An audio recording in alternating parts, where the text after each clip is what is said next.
Good evening, everybody, and welcome to Carving It Up Live right here on Facebook Live, YouTube, and on Twitter. As always, I'm Bryson Carver. Oh, we got a good one on tap. I don't know if in terms of topics it's as packed as yesterday, but it's darn close. We've got two special guests coming on the show. Adam Besse from the Dallas Cowboys. I keep saying Dallas Cowboys. From the Cowboys CanFan Podcast. We'll be stopping by in about 25 minutes. Looking forward to having him on the show to talk all things Cowboys. How about Dak Prescott winning the Walter Payton Man of the Year award? Congrats to Dak. Had to wear his hat today for the occasion. And someone who's not as high on Dak, but it certainly is one of the more knowledgeable sports minds you'll ever meet. Barry Grant Jr., the All Even Podcast. You know him. You love him. He'll be on the show in about 45 minutes to talk about his man LeBron James breaking the all-time scoring record, KD to Phoenix, his ultimate celebration, so much so it got him singing on social media that Russell Westbrook was traded away from the Los Angeles Lakers, and we'll see what his future is moving forward. And we'll also talk a little Dak Prescott, and of course, we will talk with both guests about Super Bowl LVII. It comes down to this, and at the end of today's show, I will give my Super Bowl LVII predictions. You do not want to miss it, all on Carving It Up in the next hour and a half or so.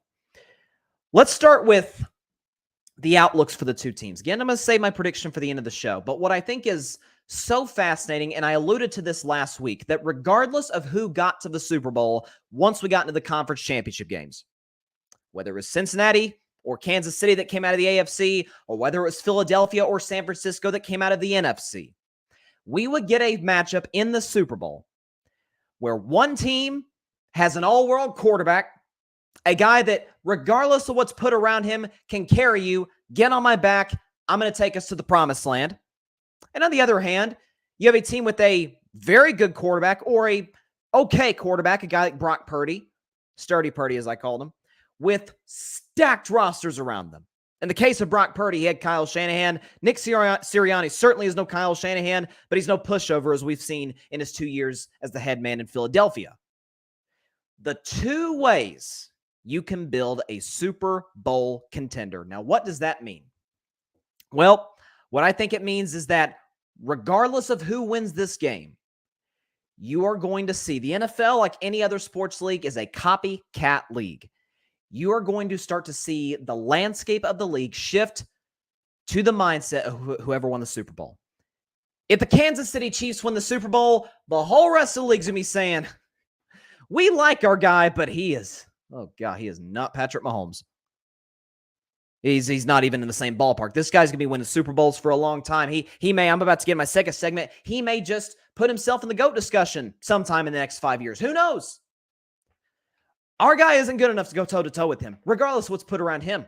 That's if Kansas City wins. If Philadelphia wins, it's, yeah, you can have an all-world quarterback, but all you really need is a slightly above average quarterback to, in the case of Jalen Hurts, an excellent ascending quarterback who's probably never going to get to the level of a Hurts, a Burrow, or even an Allen or a Lawrence, but can win you a lot of games we've seen over the last couple of years. And if the pieces around him are right, can get you to the Super Bowl.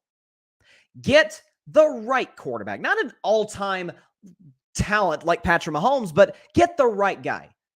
Build the team around him.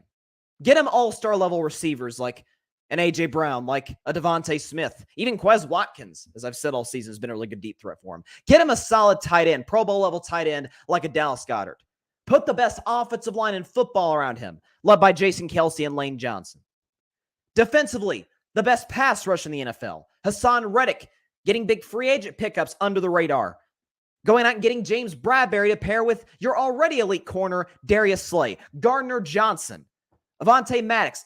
All of these pieces that Philadelphia has put around their roster, all around Jalen Hurts, to make his job easier. What you're going to see, whoever wins the Super Bowl, is going to be a complete shift in how the league views how to contend for championships. It is. If you are, say, the Buffalo Bills have big expectations coming into this season. They have a top 3, top 4 quarterback in Josh Allen, an MVP level guy at his peak.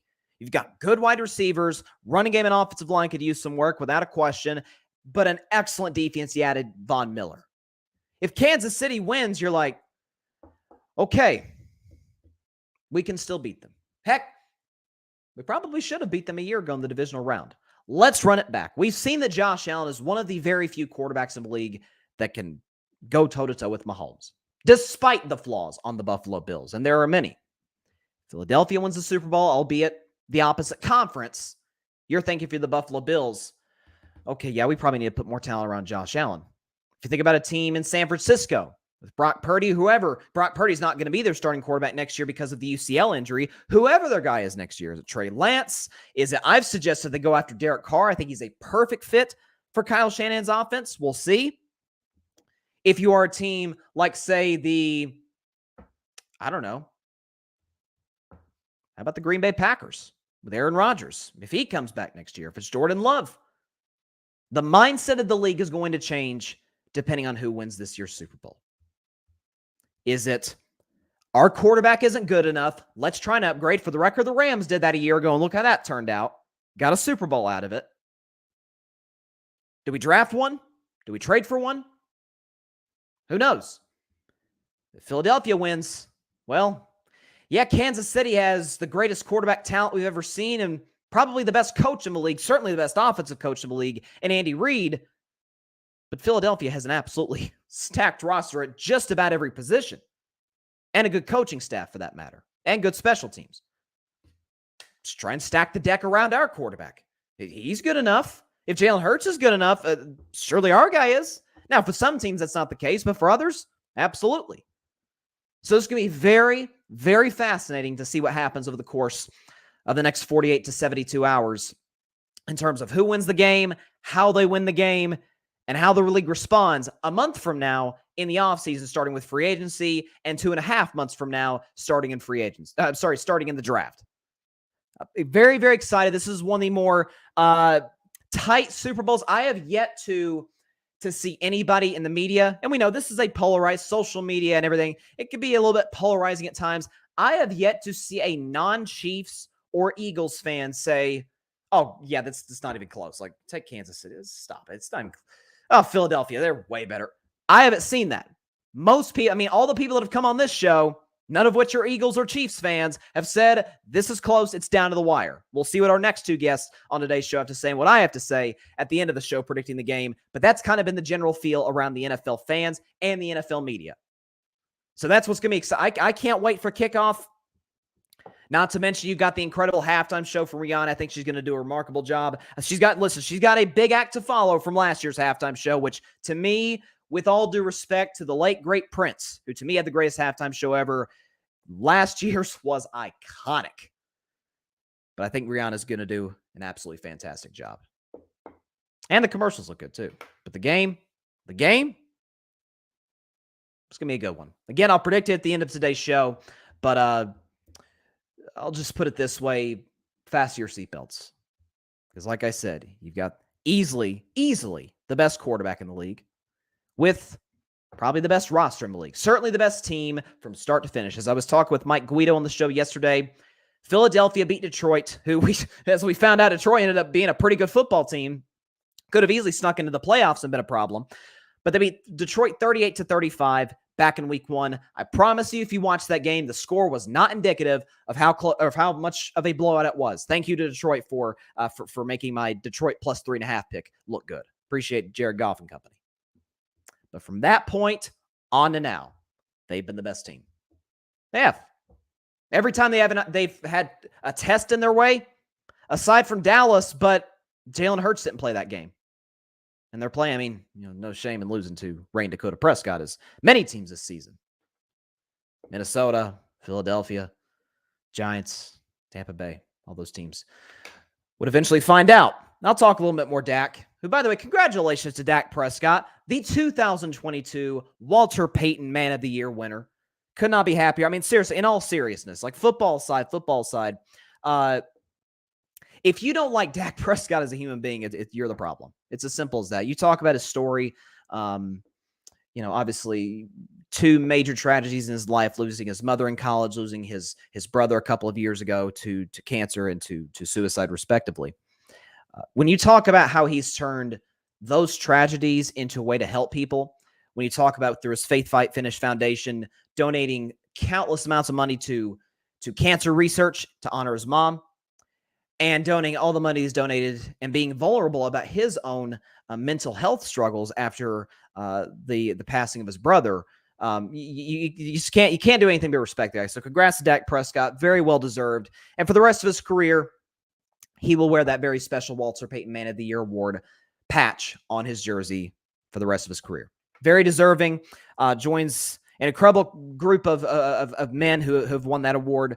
Andrew Whitworth won it last year, deservedly. So, I mean, it's crazy to say. I mean, like someone wasn't deserving of the Man of the Year award, something like that. I mean, it's, you know, all 32 team nominees have done unbelievable jobs off the field with their charities and philanthropic efforts. But Dak Prescott, man, happy for him, proud of him, and very well deserved. So back to the Super Bowl. So again, there's a lot of storylines going in this game.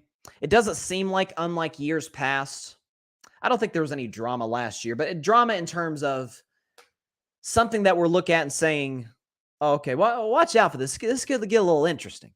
No, I think we're just sitting back and watching the best team in the AFC, number one seed in the AFC versus the best team in the NFC, number one seed in the NFC. We're just in for a great football game. That's all I can ask for. But for Patrick Mahomes, he's probably the biggest storyline of this game in terms of where his legacy is going to be, depending on whether or not he wins the game, loses the game, or whether or not he plays well in those two games, or in those two scenarios. Now, it's weird to talk about a guy's legacy when he's in his fifth year as a starter, but considering what Patrick Mahomes has accomplished in this 5-year stretch over this past half decade, it speaks to his greatness that we're even having this discussion today. So, for the record, Patrick Mahomes in the Super Bowl. This is going to be his third time starting in the big game. He led Kansas City to a Super Bowl 54 win in the 2019 season, got them back to the Super Bowl the following year, and obviously got trounced by the Tampa Bay Buccaneers, Tom Brady winning his 7th ring. Obviously lost the AFC title game last year to Cincinnati, comes back this year, so his third Super Bowl trip in 4 years, which is in and of itself Brady-esque, Montana-esque. So hats off to him in that regard.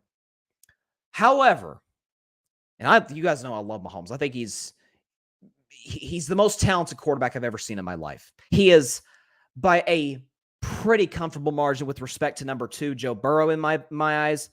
I think he's, by a pretty wide margin, the best quarterback in the league. He can do things that other quarterbacks simply cannot do. Not to mention he's a remarkable leader. He's very coachable. Arm accuracy, mobility. He's got everything. If you created a quarterback on Madden, it looks like Patrick Mahomes. Everything. With that said, he hasn't been all that great in the Super Bowl. He hasn't. Against the 49ers defense in the Super Bowl 54, he struggled at times. Went into the fourth quarter against Jimmy Garoppolo down 20-10, had 2 picks, including one in the fourth quarter. And then, to his credit, in the last 6 minutes of the game, went absolutely ballistic. It started with the play of the game, the 3rd and 15 bomb off his back foot, like 50 yards down the field to Tyreek Hill, which set up the Chiefs in scoring position. They scored that drive, scored the next drive, and then put it away with, I think it was Damian Williams, ran in a long touchdown to pretty much put the game to bed. And he won Super Bowl MVP in large part due to his fourth quarter performance. But if you remember those first 3 quarters, his pass rating was like in the 50s. His completion percentage was up under 60. And again, he had a couple of turnovers. Year later against a great Buccaneers defense. And I'll give Patrick more of a pass in this game than the year prior. You say, why? He lost, and he lost badly. Didn't even score a touchdown. Fair enough. But if you remember, Travis Kelce dropped some easy balls, as did Tyreek Hill, Mecole Hardman. I mean, Patrick Mahomes is throwing passes horizontal to the ground. It's ridiculous what that guy was doing. I'm giving him a pass because of the drops and because the guy had literally no time to throw. He was missing both of his tackles. It was a makeshift offensive line. And against the likes of that Tampa Bay defense led by Todd Bowles, the defensive coordinator, it was a disaster from start to finish. But he did only score 9 points, and he threw 2 picks. Like that's just what happened. I don't think Mahomes deserves the bulk of the blame for that game, but he didn't play well. So coming into this one against, you guessed it, a great Philadelphia defense, first or second best in the league, them or San Francisco. We could talk about who's better. But Philly's got numerous Pro Bowlers, particularly in the secondary and the defensive line. This could be a challenge. And the thing about Kansas City, too, And I talked about this coming into the season, and it's played itself out the way I thought that it would with their offense, that they weren't going to be the big play offense this season that they were the past 4 with Tyreek Hill. The Tyreek Hill trade changed everything.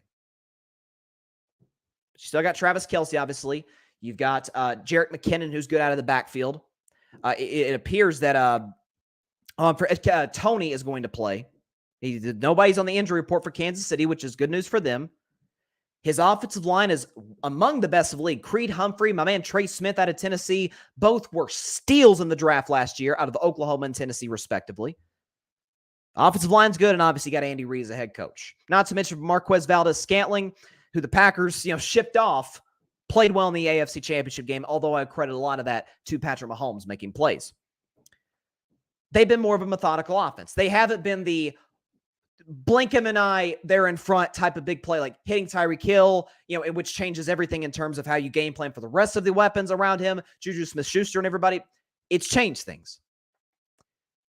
If Patrick Mahomes wins the game and plays well, wins Super Bowl MVP, where's he at? Do we put him in the GOAT discussion? I do not think we put him in the greatest of all time discussion. I think Tom Brady with 7 rings, 5 Super Bowl MVPs, the longevity that he had. I don't think Mahomes is ever going to touch the 7 rings. For the record, I don't think he'll necessarily have to be in the GOAT discussion, but 2 rings isn't going to do the job. However,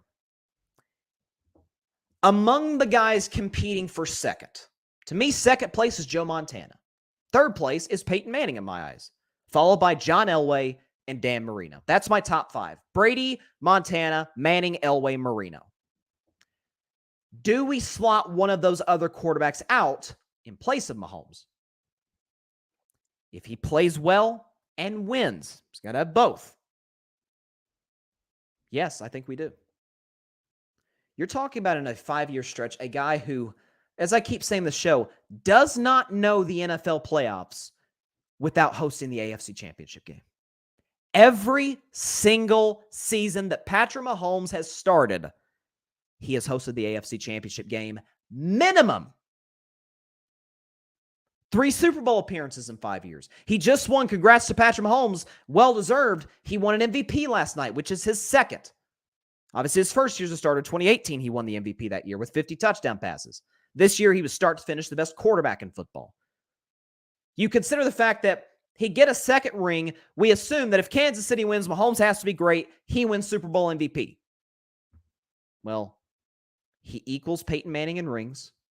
And yes, he has less MVPs than Peyton, but he had more Super Bowl MVPs than Peyton. Remember, Peyton won 2 Super Bowls. He only won the MVP of one of them. The one in Indianapolis against the Chicago Bears. Super Bowl 50 wasn't garbage, but was not the Peyton Manning of old as he wasn't that entire 2015 season before he retired. Von Miller obviously won the MVP that year against Carolina. Dan Marino, no rings. And he did have Don Shula. He did have plenty of great weapons around him. John Elway was known as the guy, and you guys know I love John Elway. He's probably one of the 3 most talented quarterbacks, in my view, to ever play the game. Up there with Mahomes and Rodgers. John Elway did not win his Super Bowl till the last 2 years of his career. And he was very good in the Green Bay Super Bowl. Didn't blow your socks off in the Atlanta Super Bowl, which Denver won. Wasn't like just mind-blowing great. Wasn't the classic John Elway. Last 2 years of his career, then he retired. Mahomes would have equaled Elway in rings. Would have done so in the first 5 years of his career. You say, Bryson, he's got Andy Reid. He's got Travis Kelce. 4 of those 5 years, he had Tyreek Hill. Well, we don't use that to punish any of the other great quarterbacks. Tom Brady had, and I don't think he's the greatest coach ever, but he did have Bill Belichick. And for the back half of his career, he did have arguably the greatest player in the history of the tight end position, Rob Gronkowski. Joe Montana, we don't punish him because he had Bill Walsh, to me, the greatest offensive mind of all time, and Jerry Rice, the greatest receiver ever by a mile. Whoever you got second, T.O., Randy Moss, doesn't matter. Jerry Rice's records are probably unbreakable. We don't punish Montana for that. We don't punish Peyton Manning for all of those weapons he had around him In Indianapolis, Marvin Harrison, Reggie Wayne, Dallas Clark.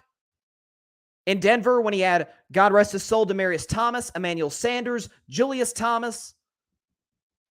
And he did have Tony Dungy for one of his Super Bowl runs. We don't punish John Elway for at the end having Mike Shanahan, one of the great offensive minds in the sport, and having receivers or tight ends like Shannon Sharp, who's top 5 at the position all time. We don't punish Dan Marino for having a guy like Don Shula. So when we talk about the greatest ever, we don't use the variables for everybody else. We don't punish the other guys the way we would seem to punish Mahomes. Should he win? Should he win a Super Bowl MVP? So that's all I'm saying. I think when you talk about putting him in the GOAT discussion, it's a bit too early. But I'm sorry. Do you starting your franchise today? You start with Aaron Rodgers, you start with Patrick Mahomes. That's the thing. That's the question I keep asking. Obviously, Rodgers has doubled the MVPs, but has he not grown a reputation at this point for consistently disappearing in the playoffs? Mahomes has been great every playoffs. As a matter of fact, think about Patrick Mahomes' playoff record.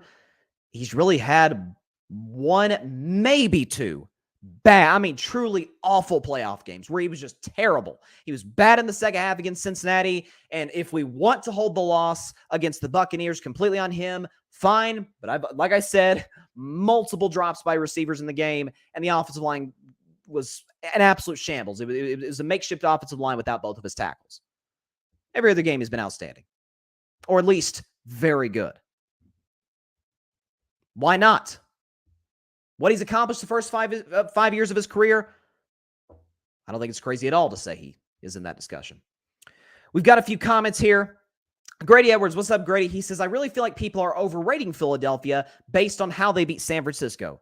They are a good team and deserve to be here, but let's not get it twisted. That's fair. They if you talk about 1 seeds, they might have had one of the easiest runs to the Super Bowl. Giants with Daniel Jones. Daniel Jones, outside of 2 games against Minnesota, was the very definition of an average quarterback all season long. And San Francisco, who might have the best roster in the NFL, but they literally could not throw a forward pass in the game because of the injuries at quarterback. So that's totally fair. Absolutely. John Rivera, he said he's got the money on the over. Okay, so what is the over? I haven't checked that in this game. Because I'm curious. I'm trying to think in my head because I know what my prediction is. I'll reveal it at the end of the show. Let's see what the over for this game is today. Obviously, Philadelphia's favored right now, -1.5. Over under is 51. Okay, so John Rivera says over on 51. I could absolutely see that. You got 2 very good offenses, 2 very different offenses, but we'll see. John Rivera also says Dan Marino is his favorite quarterback over Rodgers, and he's got Randy Moss as the greatest receiver of all time over Jerry Rice. Randy was different. I think Jerry Rice is still clearly the man, but listen, Jerry Rice was video game numbers, man. He was outstanding.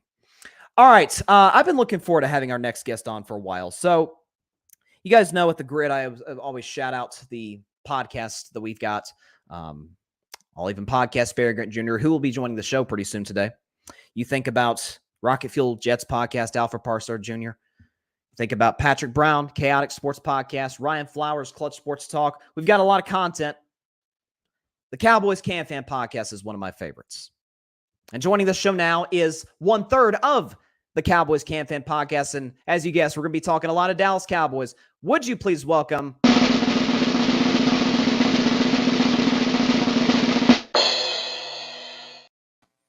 Adam Besse of the Dallas Cowboys CanFan Podcast. Adam, what is going on, man? Welcome to Carving It Up Live. Bryson, this is a great treat to be on here on a Friday evening, chopping it up with you. Thanks for having me on. Well, I appreciate you coming on the show, man. Like I said, I'm a huge fan of y'all's show. Before we get into any Cowboys, any football, for those out there that have not gotten the opportunity to watch or to listen, tell the people out there what y'all's show is about. So every week we do hour and a half live stream / podcast all about the Cowboys and Cowboys related news. Cowboys CanFan. During season we do watch alongs, so we stream for about 6 hours, and then throughout the week we're dropping YouTube shorts, TikToks, IG reels, and we're making clips to try to pull in some more subbies, you know. Absolutely. Hey, listen, that's the goal at the end of the day. But it is all Cowboys centric. So if you're not a big Cowboys fan, then you can come and you can watch us, but you might not like it. Listen, I don't know how. Listen, I'm not a Cowboys fan, but I absolutely love y'all's show. It's outstanding. Barry's excited. He said, "There's my guy. He's excited that you're on the show." Barry's my guy. Oh, and you know what? absolutely. Actually, sorry, Bryson. Yeah. If the other two hosts, out of all three of us, I do a lot of the technical stuff, so I don't talk as much as Anth or Alex, but they won't let me live it down if I don't do this on somebody else's podcast. Crack them if you got them. There you go. There you go. That's a signature right there. It's a signature. I love it. I love it. So right off the bat, I want to. It was a very. I can't remember a Cowboys season quite like this, where there's the expectations, typical Super Bowl expectations coming in. Dak goes down the first game. We're thinking season's over. Yep. Cooper Rush comes in, does his job, wins 4 out of 5 starts. Dak comes back. It's the best offensive league.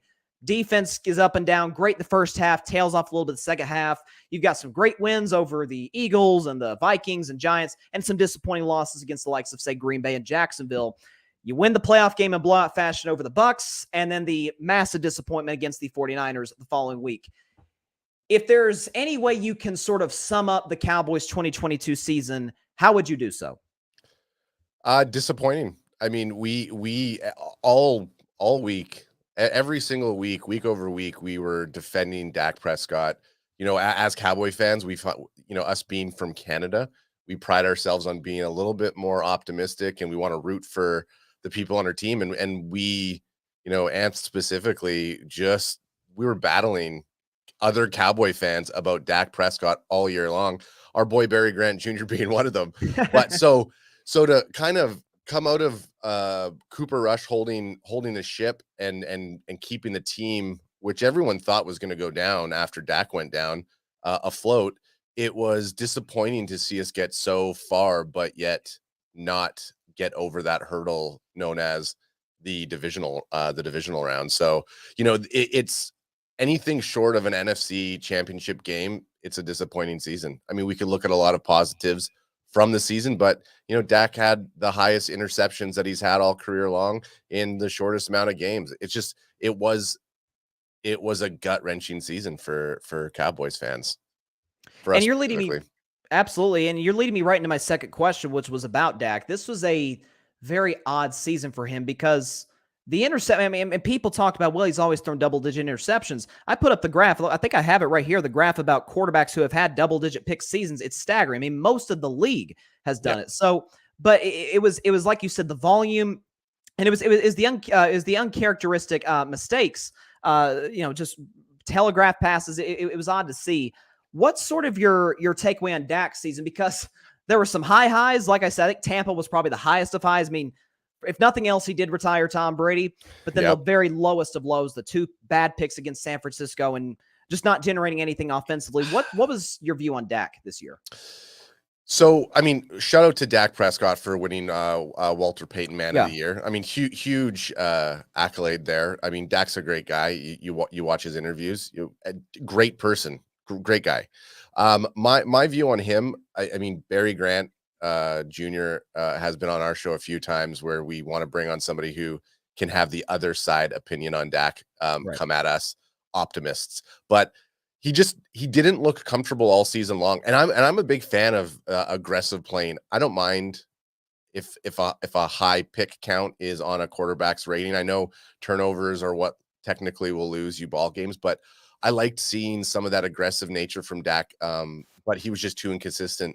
He's too inconsistent, and it almost looks as though Kellen Moore, RIP for the Cowboys, Kellen Moore, it looked like he was trying to do too much for our quarterback. So I think the fact that Kellen Moore is out and we have Mike McCarthy coming in, and it almost feels like they're going to simplify the offense, which is similar to what they did with Cooper Rush. When Cooper Rush was at the helm, they simplified the offense for him, and it was able to kind of hold that ship right.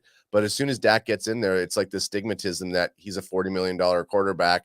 He needs to be throwing it. And some of the calls were probably just too complicated, and he didn't look sure of himself. And it's weird to say that it's too complicated because you look at that San Fran game, and the one person he throws to in that pick is the only guy that is not open. You had receivers wide open, or two other receivers and a running back wide open, and you could have thrown it to any one of them. But yet he throws to somebody, and it's not like he was being pressured. He has tons of time. So I don't know what's in his head right now. I think it was just there was way too much pressure, and the fact that he just seems so off was concerning. So yeah, I mean that was a long-winded answer, Bryce. No. I don't even know if I answered your question.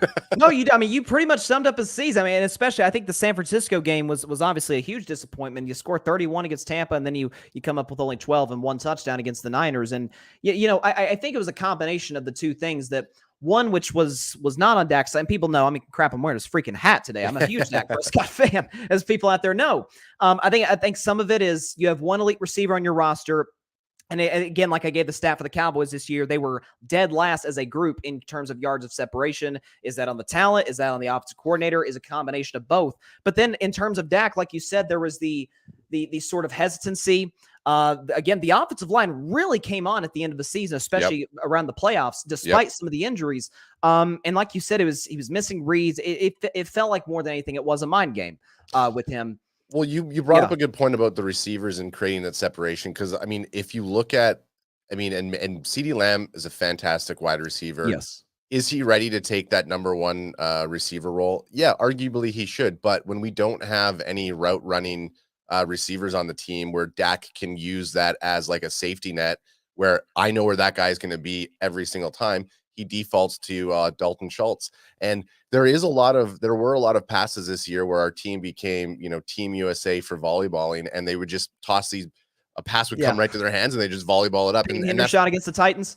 100%. So it's just like it was refreshing when T.Y. Hilton came on, because it felt like, okay, great. We have that Amari Cooper kind of veteran on the team who can help provide that safety net for Dak Prescott, because ultimately something is just not clicking for Rain Dakota Prescott. And it's a combination of mental, it's a combination of your receiving core. And as soon as you lose trust with some of those predetermined route runs and they're not where they're supposed to be, well, yeah, Dak Prescott's going to start second guessing himself, and he's going to question himself, and he's going to be all off. And we saw it. That's exactly what the entire season was.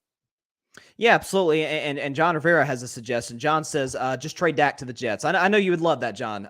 He'd be obviously a massive upgrade for Zach Wilson. Massive upgrade. And Grady's got an explanation. This is interesting. He said Dak literally rushed back from a hand injury on his throwing hand.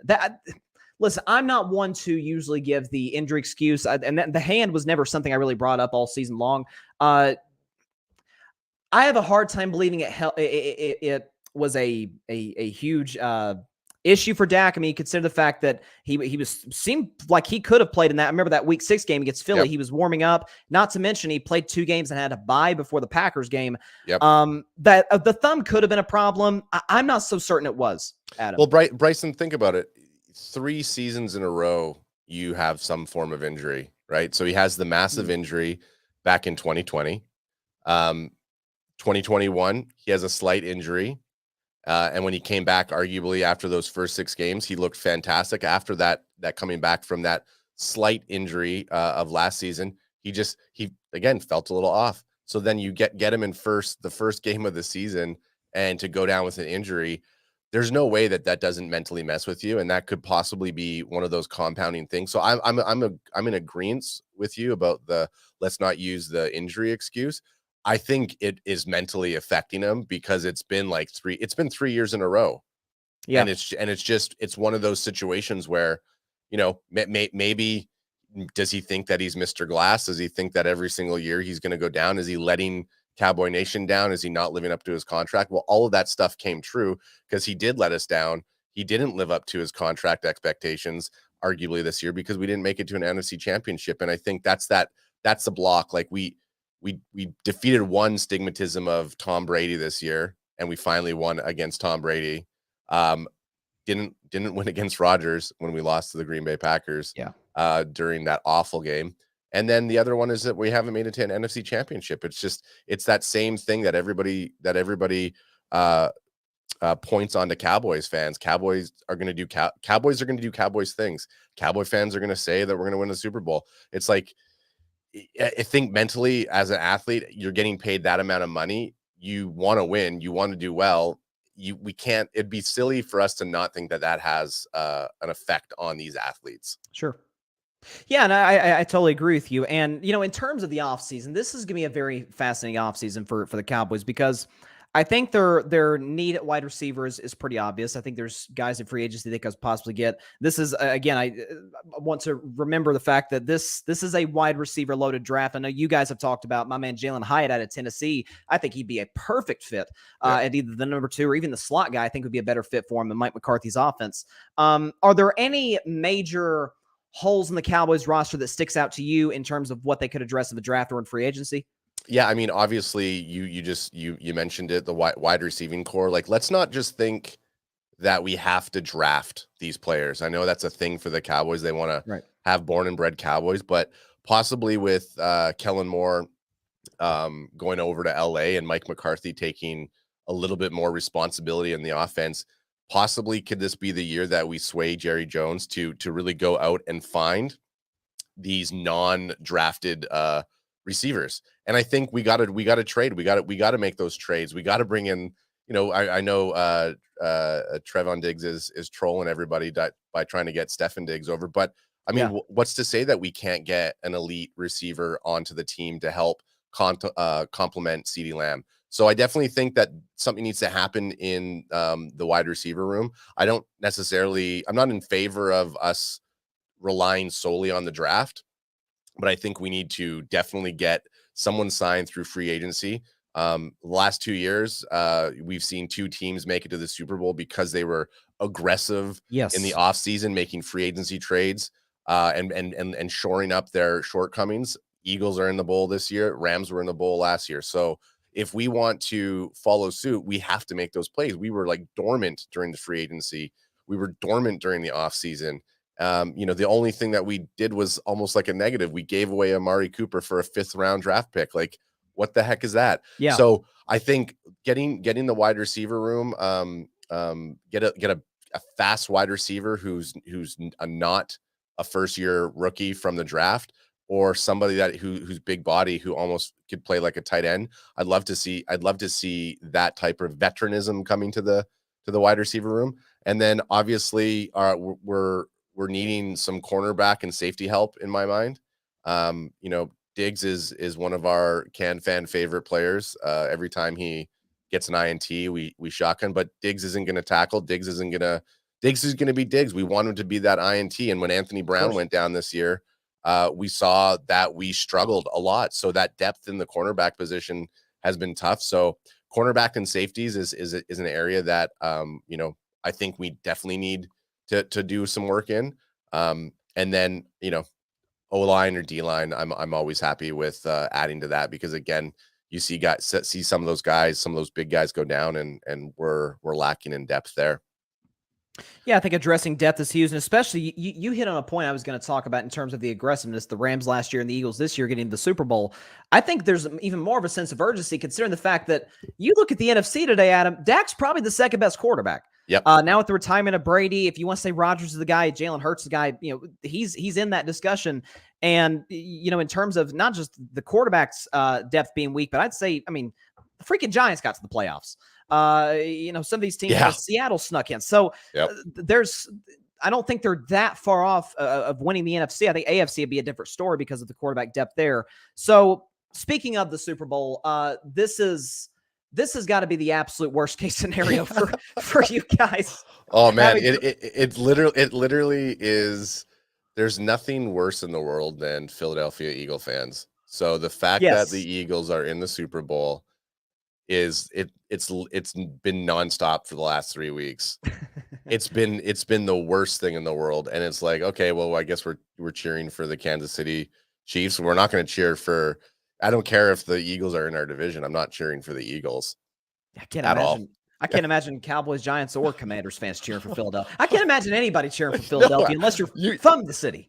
I can't imagine. So I'm just going to and Bryson, they get like, look, you want to compliment their team, but the fact that their fan base is so terrible, it makes giving them giving credit where credit's due. Like, I still think that if it was us in the NFC Championship game, we would have been able to take the Eagles out because we have their number. But Sure. it's easy to say that when we're sitting here and our team's on the couch. So that's fair. That's fair enough. Before I'm going to ask you point blank your prediction, but before I do, we've had other guests on throughout the week. So everybody, all 4 guests have gone with the Kansas City Chiefs. Alfred said 28-24. John said 31-28. Patrick said 27-24. And Mike Guido yesterday said 31-24. So all close games, all within one score, and all fairly high scoring. Adam, I'm just going to ask you point blank, who wins Super Bowl 57? Yeah, it's going to be the Kansas City Chiefs. I'm pretty close to Guido's score, 31-30. I think it's going to be right down to the wire. I think it's going to be a game where they shut down Jalen Hurts. They're going to shut down that team. I mean, if you look at how the Philadelphia Eagles are structured, you have to eliminate their number one weapon, and obviously AJ Brown and Devontae Smith and Miles Sanders. They're great players, but we saw what the Eagles are like without Jalen Smith. So I think, he's still going to make it into the end zone. He's probably going to have 3 rushing touchdowns. But yeah, 31-30 is kind of what I'm calling it for the KC. All right. Kansas City. Yeah. I'm not that much of a Mahomes fan either. Really? I think I like watching him. He's exciting, but I'm not like, it's just like a whatever. Like, we're going to be streaming the Super Bowl and we're going to not really be paying as much attention we're going to still watch it. I just want an exciting game. Yeah. And I don't want the Eagles to win. Exciting game, no Eagles winning. That's what I'm hoping for the Super Bowl. So like a Chiefs game-winning drive just to drive the dagger in deeper. Oh man, that would feel so good. That would feel so good with like 30 seconds to go that Mahomes comes through and he pulls that Brady. And he does that like that. That would feel so good. Well, listen, it's kind of like, again, the 13. If he can score in 13 seconds against Buffalo, 30 seconds is an eternity for that guy. So no, absolutely. Now, last question for y'all and for y'all's show. So you said you're going to be doing a stream during the Super Bowl on Sunday. Tell people where they can find that, where they need to check it out. Yeah, any platform that you're jiving with, we're at Cowboys CanFan. Our primary streaming area is YouTube. So if you follow us at Cowboys CanFan on YouTube, we'll be doing a kind of watch long. We have a lot of diehards who show up in the chat and we have a good time. And then any other platform at Cowboys CanFan, we keep it easy breezy. Yes, sir. Adam, welcome to Carving It Up Live. Appreciate you coming on the show. We're going to need to get Anth and Alex on the show. We need to get all 3 of you on the show at some point. That'd be great. It could be messy there, Bryson. You know that. Yeah, listen, I've seen the show enough times to know it gets wild, but that's why I love y'all's show. You're outstanding, and it's great to have you as a team out on the grid. Thanks for coming on, man. Thanks, Bryson. Adam Besse of the Dallas Cowboys, or the Cowboys CanFan Podcast. I got to stop calling it the Dallas Cowboys, but no, he brings up some good points when he talks about, because that's something I didn't address, was the lack of depth at corner. Not just Anthony Brown going down, but Jordan Lewis, who's their nickel corner, going down was a killer injury for them when it was all said and done. So, no, he makes some good points. Before I get to my next guest, I've got some comments here from Grady.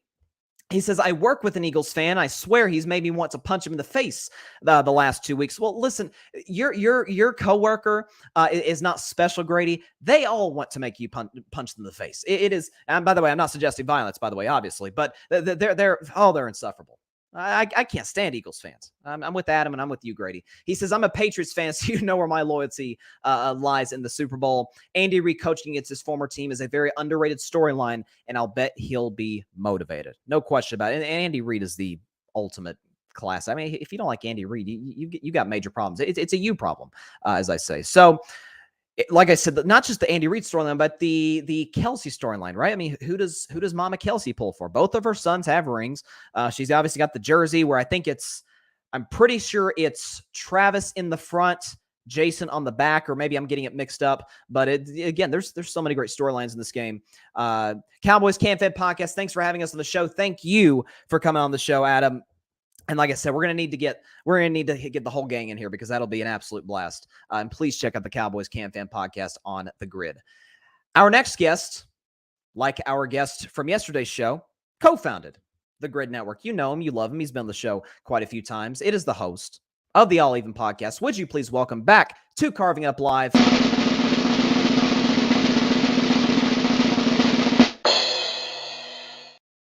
Barry Grant Jr. Barry, how you doing, my man? I'm good. It's good to see you. It's good to see you. Is it? No, it is. It really is. It really is. It really is. It's always good to see you, man. Okay. So I want to get you on the show because my first topic, I wanted you to be in the building when I said this because I didn't tease this on social media or anything. Maybe I should have, but I've got a little bit of a mini announcement to make. You ready for this? Yeah. I can't fight anymore. LeBron James is the greatest player of all time. I can't. I can't fight anymore, Barry. I'm running out of arguments. You win. You win. I was not expecting that, but I ain't gonna lie to you, man. You just made my weekend. So thank you very much. Thank you very much for making this old man, this miserable man, very, very happy right now. So I appreciate that. Listen, however I can brighten up your day, I'll do so. But I truly feel that way. I mean, I was talking about with Mike yesterday, and I just got to thinking, like, man, I mean, what case can I make? Yeah, he's got more rings, but LeBron's got the longevity. He's got more points. He's a better passer. He's a better rebounder. And think about it. Think about this, Bryson. Let's think about his numbers, right? Because people like to always talk about 6-0, right? That's always the argument when they come about the Jordan thing. Oh, 6-0, 6-0. Okay, cool. Well, let's go ahead and put some other numbers out there. How about 4th all time in assists?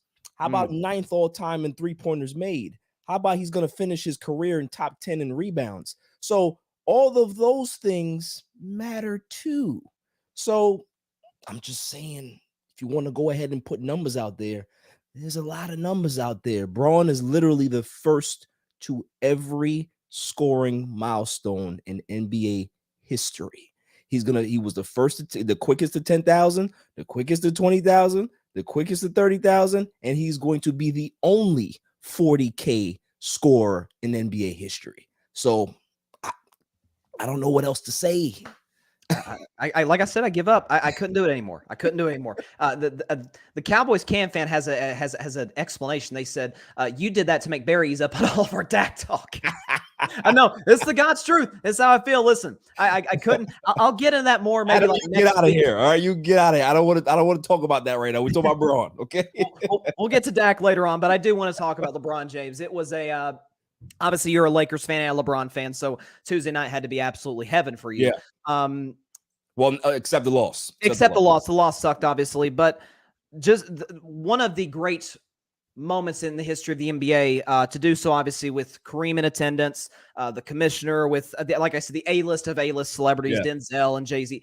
What was your reaction, your takeaway to LeBron passing Kareem Abdul-Jabbar with a cool 36 points in 3 quarters, mind you, and what this means for his legacy? I think it was beautiful in regards to how everything just kind of unfolded. And Cat being there and being supportive and just being very gracious, because when he passed Wilt in '84, there was no gracious passing of the torch. Wilt didn't care. Wilt didn't want anybody to take his record. So for him, coming from that type of old school mentality, being gracious, obviously he had his run-ins with LeBron, but very eloquently kind of laid it out in an interview, saying that he just never thought that Braun would ever look at him as somebody that he can speak to or look up to. Like, he had Kobe, he had Magic, he had all these other guys, and he kind of just felt like the old guy in the room where, you really want to speak to me? So did you really think that what I say matters? But we have to remember that LeBron James is a historian of the game. He appreciates legends. He understands every particular milestone and achievement that has happened in this league. So to have somebody like the Cap be in his corner, be there for him breaking the record, it's everything. Magic was there. I mean, it was just it couldn't have been laid out any better in regards to, I think LeBron James, arguably, maybe not even arguably, maybe the greatest professional career ever in any sport. Just the way it kind of plays out. Like, this kid has had pressure since the time that he was 12 years old. And for a kid to be able to come into the league as a kid, Now, you see pictures of LeBron when he came in, he looked like a child. He was literally a child. And him being able to take that pressure, carry a terrible franchise on his back, turn that franchise around, make them lucrative, make them a contender for the NBA title, go through his struggles, go to Miami, become the villain, then be loved again, go back to Cleveland, is celebrated, wins a title, goes to LA, not really embraced because of the whole Kobe thing and the culture, and wins a title. And now he breaks the record in a Laker uniform. And now Laker fans are like, all right, yeah, you're that guy now. Okay. Yeah. You. Like, you know what I mean? So for him, never really having a misstep in his personal life to be, placated in the media. And listen, we're all human. But for him to take care of his friends and them building the business, like everything that he did is just storybook. It literally is.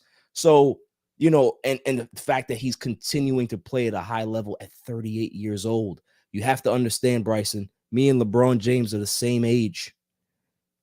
That's crazy.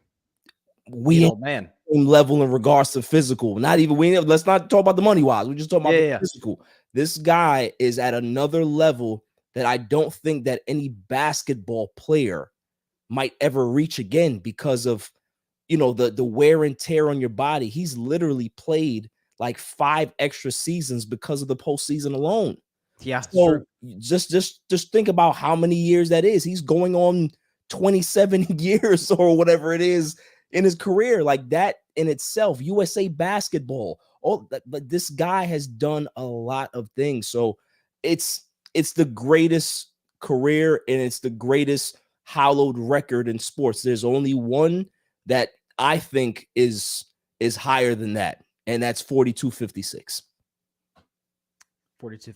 That's Pete Rose. Oh, okay. I was going to say the home run record. I was thinking you were going to say... Nah, the home run record can be beat. 42-56 will never be beat. Yeah, you're probably right about that, especially how baseball's changed in the last decade or so. So, but no, you use the word storybook, and that's what I said in yesterday's show. His is one of the greatest stories, if not the greatest story we've ever had in American sports, given what he came from. Again, who calls a 16-year-old the chosen one? And it's one of the great stories that we've seen. Again, people like to nitpick on and off the court, and it's almost gotten silly at this point. It has been very hard to, like, the people that still nitpick at him. It's just like, what's wrong with you? Like, you get me? Like, you really have to start looking internally. Like, all right, you're picking at this dude, but why? Like, you can't pick at his family life. You can't pick at his marriage. You can't pick at his philanthropy. You can't pick at anything. So what are you actually picking at? I used to always ask people that about Kobe Bryant, and rest in peace to Kobe. It's like, why do you hate Kobe so much? Oh, well, he thinks he's Jordan. Well, he's mirroring himself after one of the greatest players to ever walk the planet. So why is that some reason to hate him? If he was mimicking somebody and didn't do it as great as he did it, then you can be able to have an argument. But he mimicked one of the best and did it very, very good, to the point where you can arguably put him in the top 7, top 8 all time in regards to guys that have walked the planet. So is that a real reason to hate somebody? It's just weak. And the LeBron hate, all the stuff that I see, it's weak. It really is. I've got Kobe 4th, by the way. I've got him as my 4th greatest player of all time. I can't debate you. That's your list. That's your Mount Rushmore. That's fine. And that's why these things are fun, because you can always, kind of swap out and swap in guys, like, you know what I mean? So it's whatever you've seen and whatever you've experienced. Like, the way I look at Mount Rushmores of great players, and we're kind of getting off track, but we'll get back on. It's how you influence the game, right? Like your impact influentially on the game. And guys like LeBron, Jordan, Magic Johnson, Kareem, Bill Russell, those 5 to me changed basketball. Sure. And that's why, for me, that's why they're in my all-time top 5. I feel you there. I feel that's not a bad top 5 at all. Grady disagrees. He says LeBron has certainly closed the gap, but I challenge you. If it's not about rings, what is it about? Play to win the game, plain and simple. Can't just throw that argument out. I don't think you can throw that argument out, but what sort of my case is, obviously we talk about Bill Russell 11 rings, but not just the Bill Russell 11 rings, because one could say, well, he won an era with 8 teams and all that. Here's what I would say. Nobody puts Kareem Abdul-Jabbar in the GOAT discussion. He has just as many rings as Michael and more MVPs. Right. And was great for longer. Now, I think Michael's above Kareem, no question about it. But Kareem was one of the 9th wonders of the world. Yeah. I've always said this. High school, college, and the NBA, Kareem's the greatest player ever. There's nobody better. 3. I agree. 100%. Probably the greatest high school player. If you want to debate between him and LeBron, knock yourself out. There's plenty of other great high schools out there. But I'm still giving it to Kareem. I am too. No, he was. What did he lose? Like 2 games at UCLA? Yeah, it was something crazy. I mean, it was like by combined 5 points or something. He was unbelievable. Amazing. So shifting to. Actually, we won't shift from your Lakers. Let's go right to the Westbrook thing, because I know you were so happy. You were literally you sounded like a little songbird on social media. You want to sing with me? I don't want to sing with you. No, okay. I don't want to do that. I don't want to do that. That's a very painful sight. Very painful sound for those listening. They'll turn my show off. They'll turn our show off, both of our shows. But for Russell Westbrook, you and I both. I mean, from the jump, was it July of 2021? Hated the trade for many reasons. Even before that, Bryson. I mean, I remember when the rumor started. Yeah. I went to YouTube, and please go on my YouTube channel. You can go ahead and timestamp that thing, and you can see exactly what I said, that it's bad. Don't do it. Stay away. It's not a good look. It's a bad fit on so many different levels. It's not going to work. And I had people, I don't want to call out any names in here, but John from Russell Westbrook triple-double man. I'm like, dude, this man has been in decline for years. Yeah. And the only reason why everybody keeps saying that he's good and he's great is because, 1, he plays very hard. I always give him credit for that. Yes. And 2, people got fooled by the triple doubles. It fools people. It really does. It is a nothing stat. It does not compute to wins. It does not compute to championships. So triple doubles to me, it don't really mean much. So for him to be able to stamp his claim on that record, that is something that probably will never be touched. Maybe Luka breaks it. I can see Luka breaking it. Sure. Jokic may get close as well. But that's something, that's an individual achievement. And listen, respect to him. But it doesn't equate to winning. It doesn't equate to team basketball. It doesn't equate to plus minus. It doesn't equate to none of those things. So for me, I looked at it from a mere basketball standpoint, from a mere basketball fit, and it did not make sense. And we've seen what they've looked like for 2 years, and it's not shocking to me at all. Yeah, and like you said, sort of, and not getting too off track talking about Westbrook, but the thing I always said about the triple double was, I mean, you hit on some aspects of it that it's not necessarily conducive to winning, but the triple double didn't really become a big deal until Westbrook did it. And to his credit, right, breaking Oscar's single season and all time record, deserves all the credit in the world for that. Did it 3 out of 4 years? That's impressive. Yes, no, I think he did it 4 out of 5, Barry. Yeah, 4 out of 5. Okay. Yeah, there you go. 4 out of 5 years. So, but the thing I always said, and people said, well, what about, we give Steph Curry credit for the 3-point shot, and, the 3-pointer wasn't really as emphasized until Steph. And I said, yeah, that literally changed how basketball was played, and it was conducive to winning. So that's, to me, that's a different discussion, different conversation. For West. So obviously you were a fan of the trade, just getting him out of there. My takeaway was not just adding the pieces that they added: D'Angelo Russell, Malik Beasley, Jared Vanderbilt, in a different trade, Mo Bamba.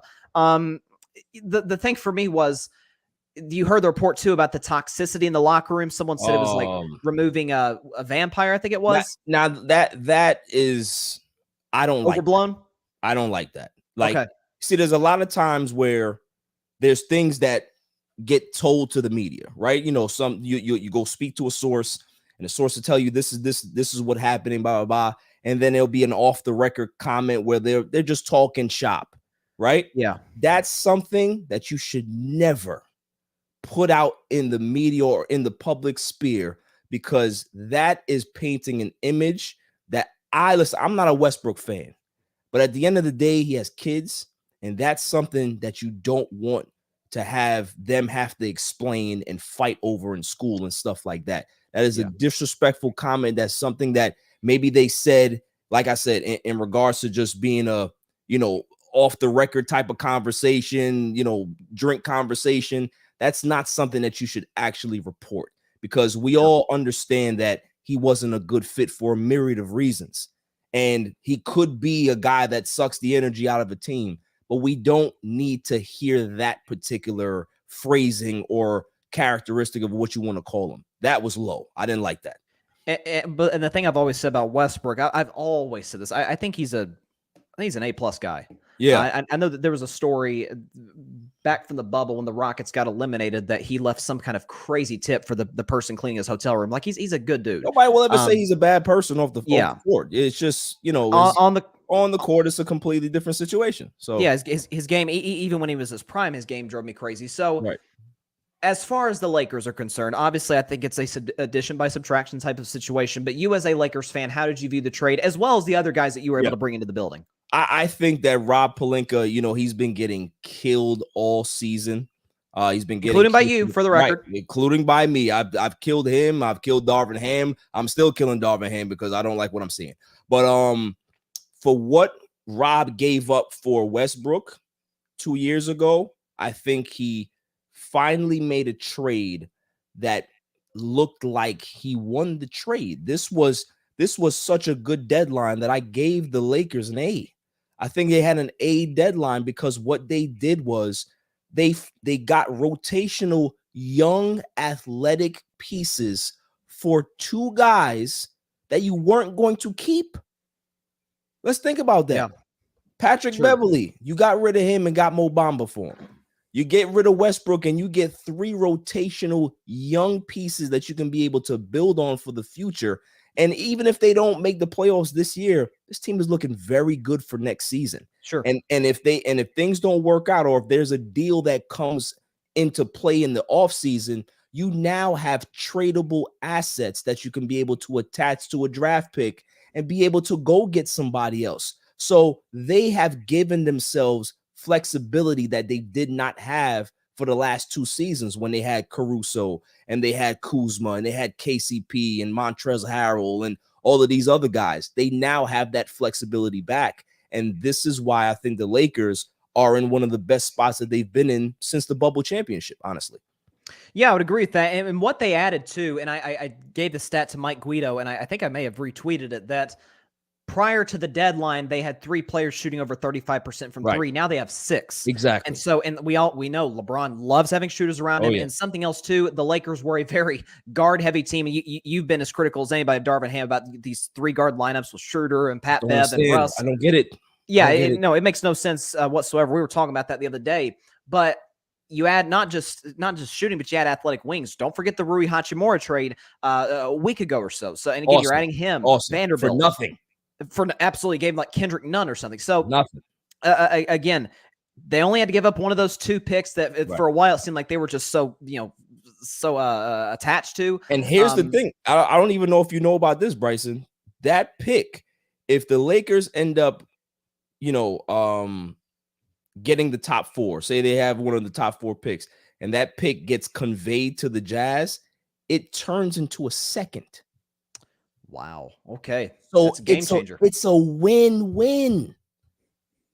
And the second round pick, the second round pick has been a weird aspect. You bring up that. I was not aware of that, but you talk about, again, the Warriors trading those 5 second round picks to bring Gary Payton back. You had, who was it else trade the 5 first rounders? For Jay Crowder, I think Milwaukee gave up I think it was 4 second rounders and 1 first. Okay. But listen, there's a lot of picks that were thrown around, especially for, ancillary pieces. Second round picks were getting thrown around like wildfire, like hotcakes.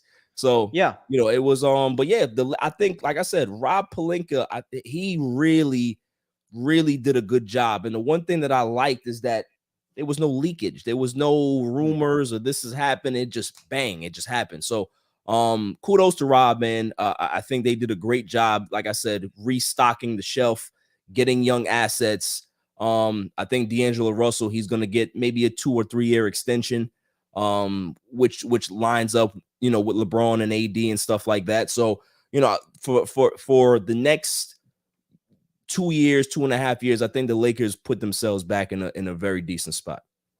Last Laker question. So you mentioned, I agree that a lot of these moves seem to be more aimed not necessarily towards trying to maybe sneak in the plan and into the playoffs this season, but possibly making a run in the future. Yeah. What would be, as a Laker fan, something that what would be I wouldn't say the ideal season, because the ideal season is to win a championship, but season's end, Laker season ends in what spot? And you're like, okay, I will take this over what we had, obviously, which the disaster last year was.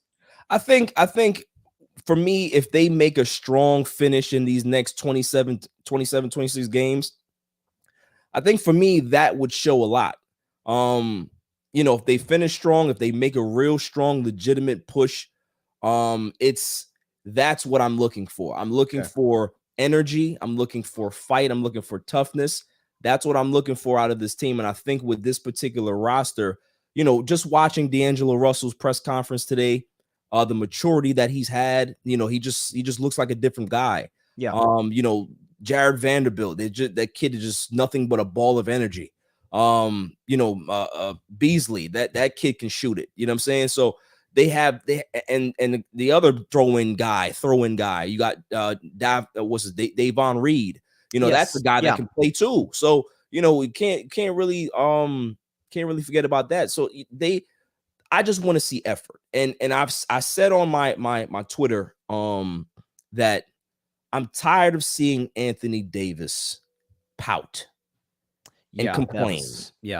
Even today they asked him about why he was mad, and he gave his explanation. And granted, I will take him at face value, because that is an honest assessment. You're mad, you're frustrated, you're losing the game. That's one of his best friends, if not his best friend. We know how he feels about LeBron James. So it had nothing to do with the moment. I think he was just frustrated by how they were losing to the Thunder, who are very well coached.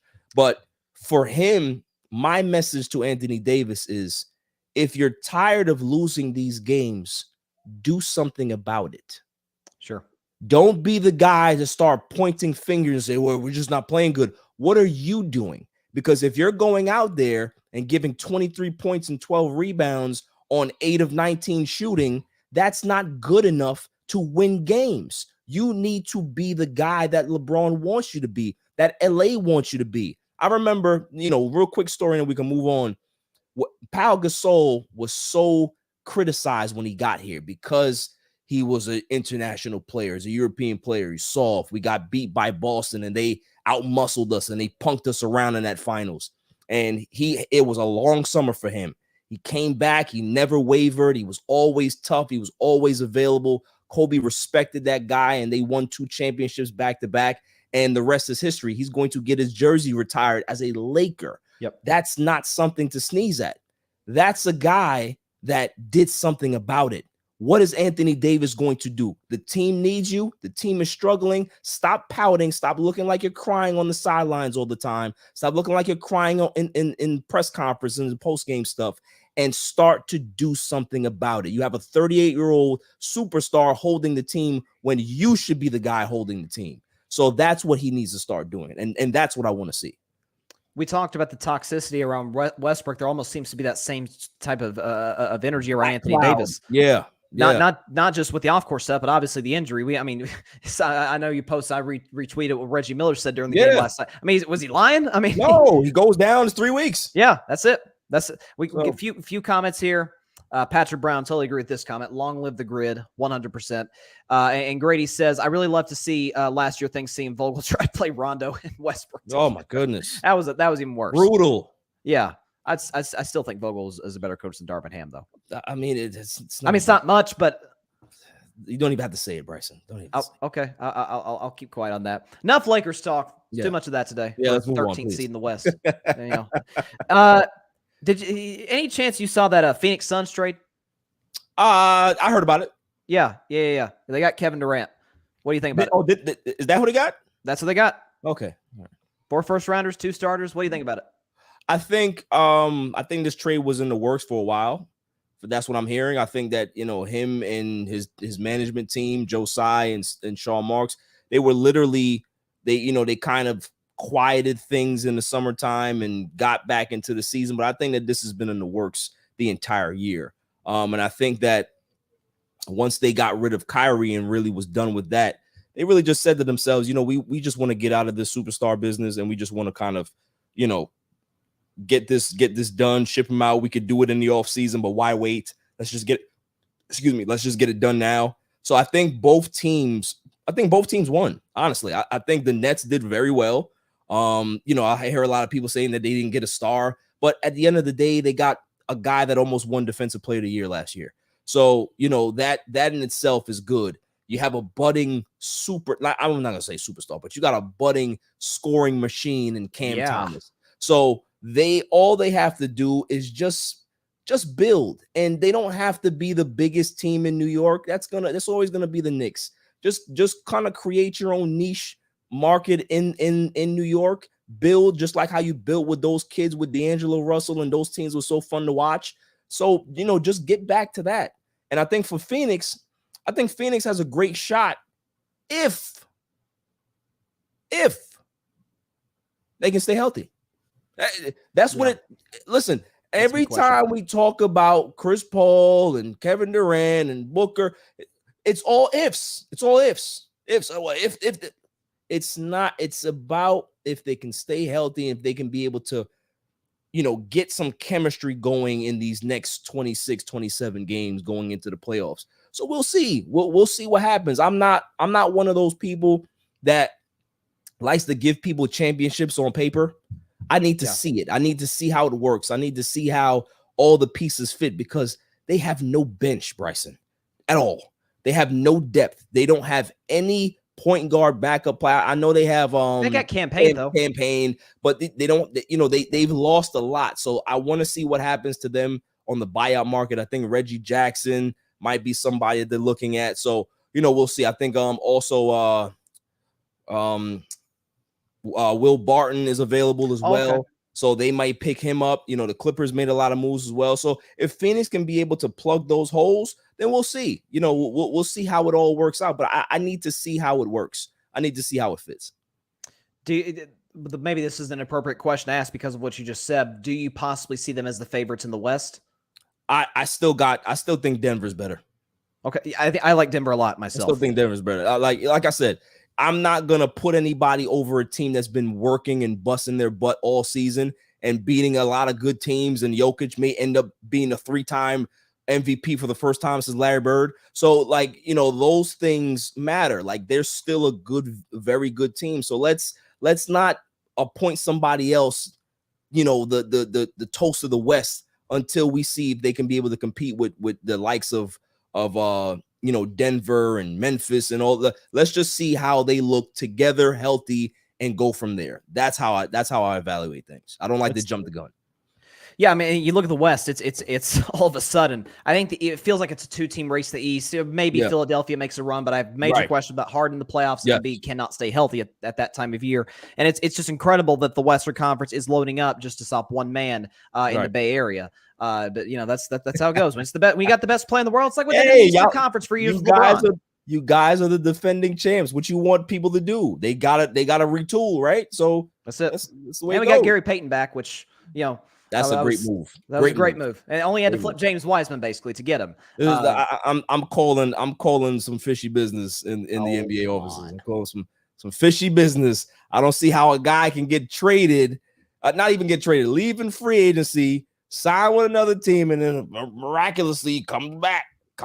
So you think it's been in the works for a while? Yeah, I don't like it.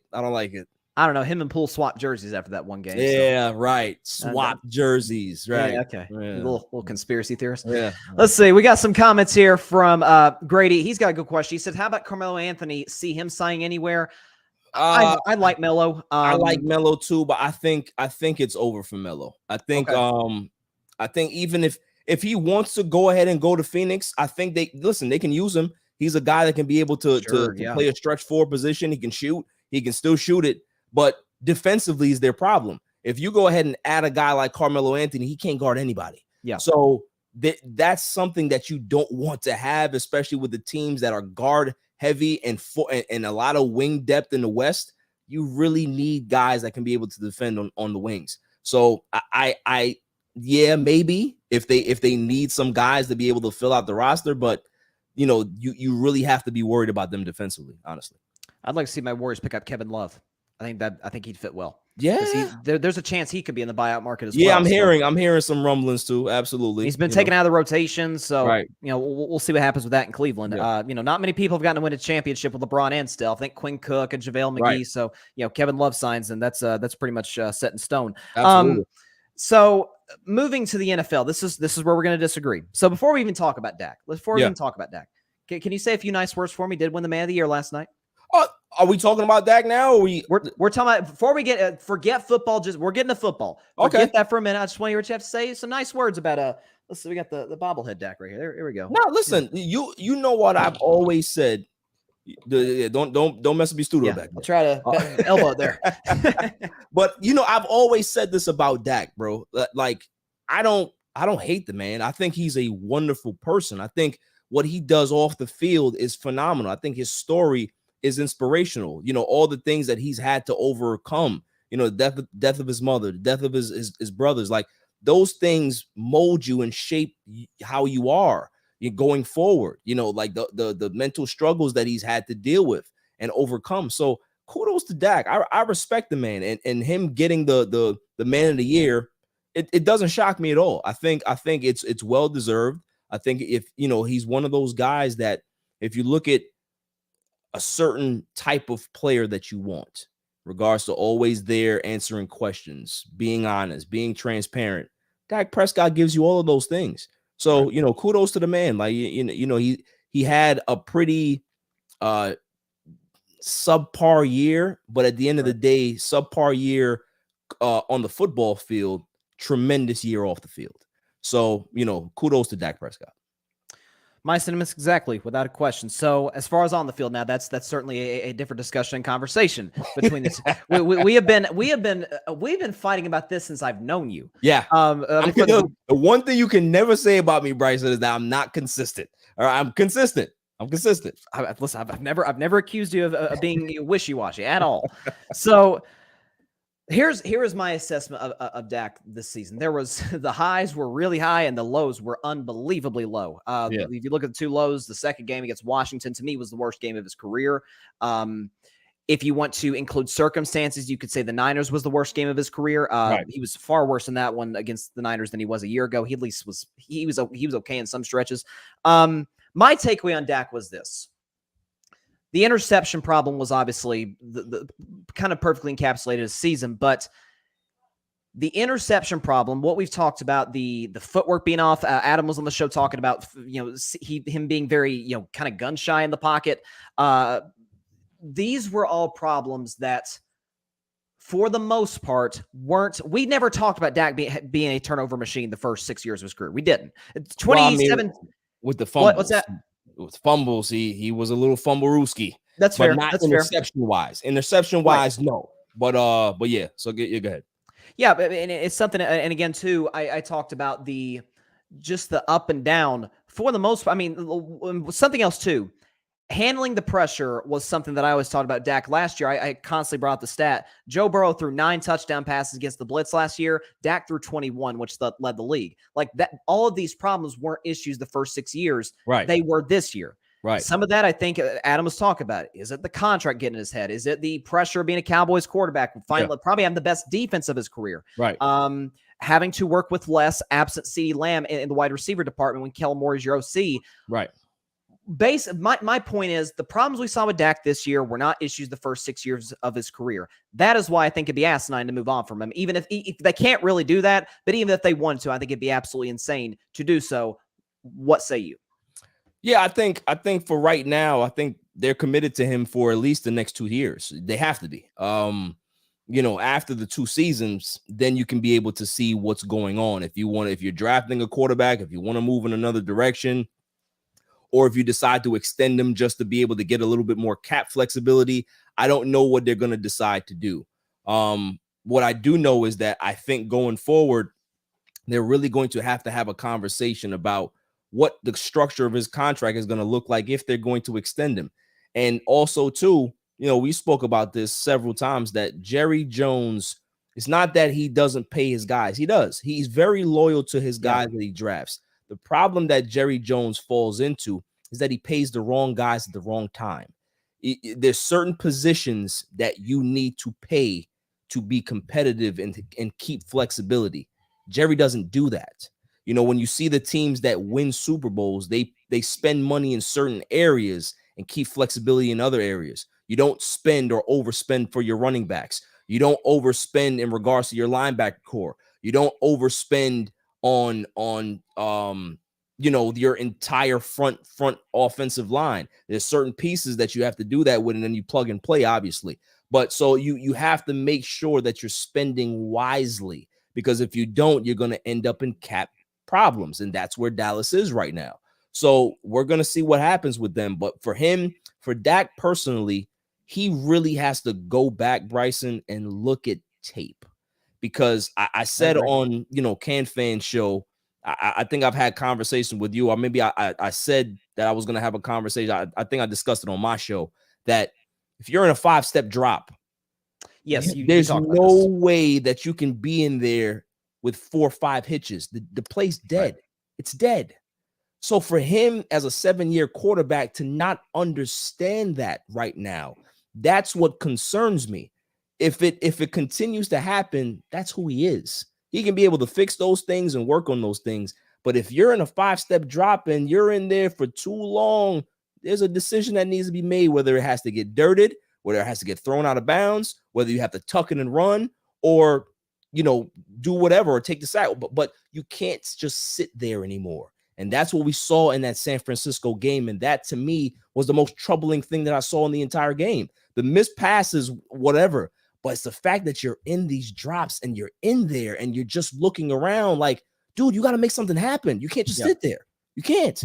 So for me, I don't know if a change of offensive schemes, or what you were saying when Adam was here in regards to getting receivers that can be able to run great routes and have a flexibility of route trees, because timing for a quarterback is everything. And when you have a guy that can be able to run crisp routes and be where they need to be, that can be able to alleviate some of his woes as well. So getting some guys in here, whether it be drafting guys that know how to run great routes, big body receivers, maybe getting a guy in free agency, making a trade, DeAndre Hopkins, there's a lot of things that the Cowboys can do right now to help Dak Prescott, and we're going to see if Jerry Jones does that. So, it's up to Jerry to make the right decisions, and Steven, and it's up to Dak to be able to go back to quarterback school, look at his mistakes, look at this season and say, I think I may need to tear this down and build myself back up and find out what happened and why my footwork, because let's be honest, if you're looking at all the great quarterbacks, there's only one quarterback that has worse footwork than Dak Prescott. It's Aaron Rodgers. I'd say Mahomes. I'd say Mahomes is Mahomes too, right? But when you have a plus arm like those guys, you don't need footwork. And when you can be able to throw off the wrong foot and throw it 65 yards, it doesn't really matter. But for a guy like Dak Prescott that can't sling it like that, his footwork needs to be precise. His footwork, everything needs to be in rhythm and sync. And he was not this season. You can see it. Go back and look at all of his 4 and 5 step drops. They just don't look good. They don't. I agree. So, he has to tear that down. He has to see what's going on. He has to work on that. And then if he can, I think Dallas, with the weapons that they have, man, I think they got a shot. So, we'll see. Yeah, it's going to be interesting too. And it's something I remember talking about it.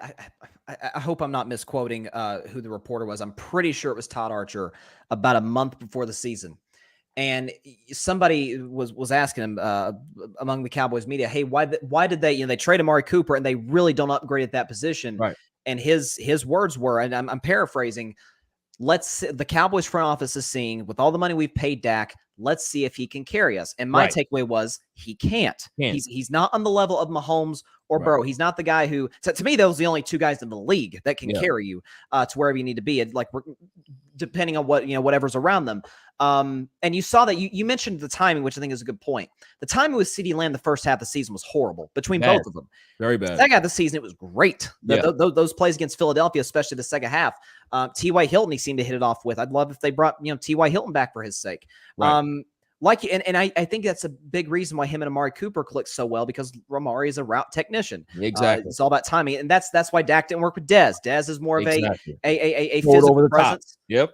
Which is why he worked with Romo. I mean, it's all about fit, and I don't think the receivers in Dallas necessarily fit with Dak. If they make the moves to upgrade at wide receiver, we'll see. Again, I liked Michael Gallup so much out of the draft in 2018. Like, I think I really he's going to have a bounce back year too. I think he will too. You got to wash this year because of the injury. Yeah. Absolutely. And again, you guys, you know, I'm not a Noah Brown fan at all. I don't think anybody is. I don't think anybody. I mean, there's a reason they use him as a blocking receiver up until this year on run plays on the goal line. So if they do what they need to do, I mean, DeAndre Hopkins maybe seems like a little bit of a stretch, but even if they go get D-Hop, if they go get one of these free agent receivers, go draft somebody. Again, there's a lot of receivers in this draft, and he still has the same issues that he had this year, then I'm probably on your side. It's completely a Dak problem. But I think it falls more 50-50. Like you mentioned, you talked about the mechanical issues that were a problem this year. If he fixes those, they upgrade around him at wide receiver. I don't see any reason in a weak NFC they can't get to the NFC Championship game. Yeah, absolutely. Listen, it's going to be them in Philadelphia again, right? I think you can't discredit the Giants either. I think the Giants have made great steps, but we have to see what Daniel Jones is going to look like. I'm skeptical. Like, really look like, right? So, the guy only had 13 touchdowns and 5 picks. So, to really go full in on him, I don't know. But I think it's still the Eagles are head and shoulders the best team in the East, and then the Cowboys are a couple of steps behind them. So, we'll see. But like I said, it all depends on what number 4 comes back. Are we going to get a guy that's dedicated to be able to fix those mistakes that he has? These loud mistakes. Every quarterback makes mistakes, but the loud mistakes, you have to minimize those and see if they can be able to get some weapons that can be able to help him on the outside. I don't see Dalton Schultz coming back, so I think it's going to be a Ferguson and Hendershot type of situation, and those guys can be able to handle it. I think they're very athletic. I think they're good. They're big body guys. They can be able to move, so they'll be fine there. But you have to get another receiver in here, man. That's gonna and listen. Even if you draft one, you still got to sign one too. I think you should still try to find a guy via free agency, or whether it be in the trade situation, draft one and also trade for one and really strengthen that core. And hopefully you have Jalen Tolbert coming back next season and gives you something. They give you something. Maybe. So we'll see.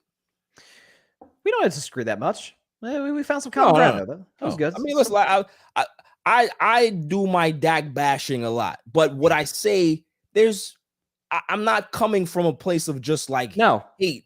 I'm giving you facts. I'm giving you information. If you know what I'm saying, if you agree, cool. If you disagree, then we can have a conversation about it or not.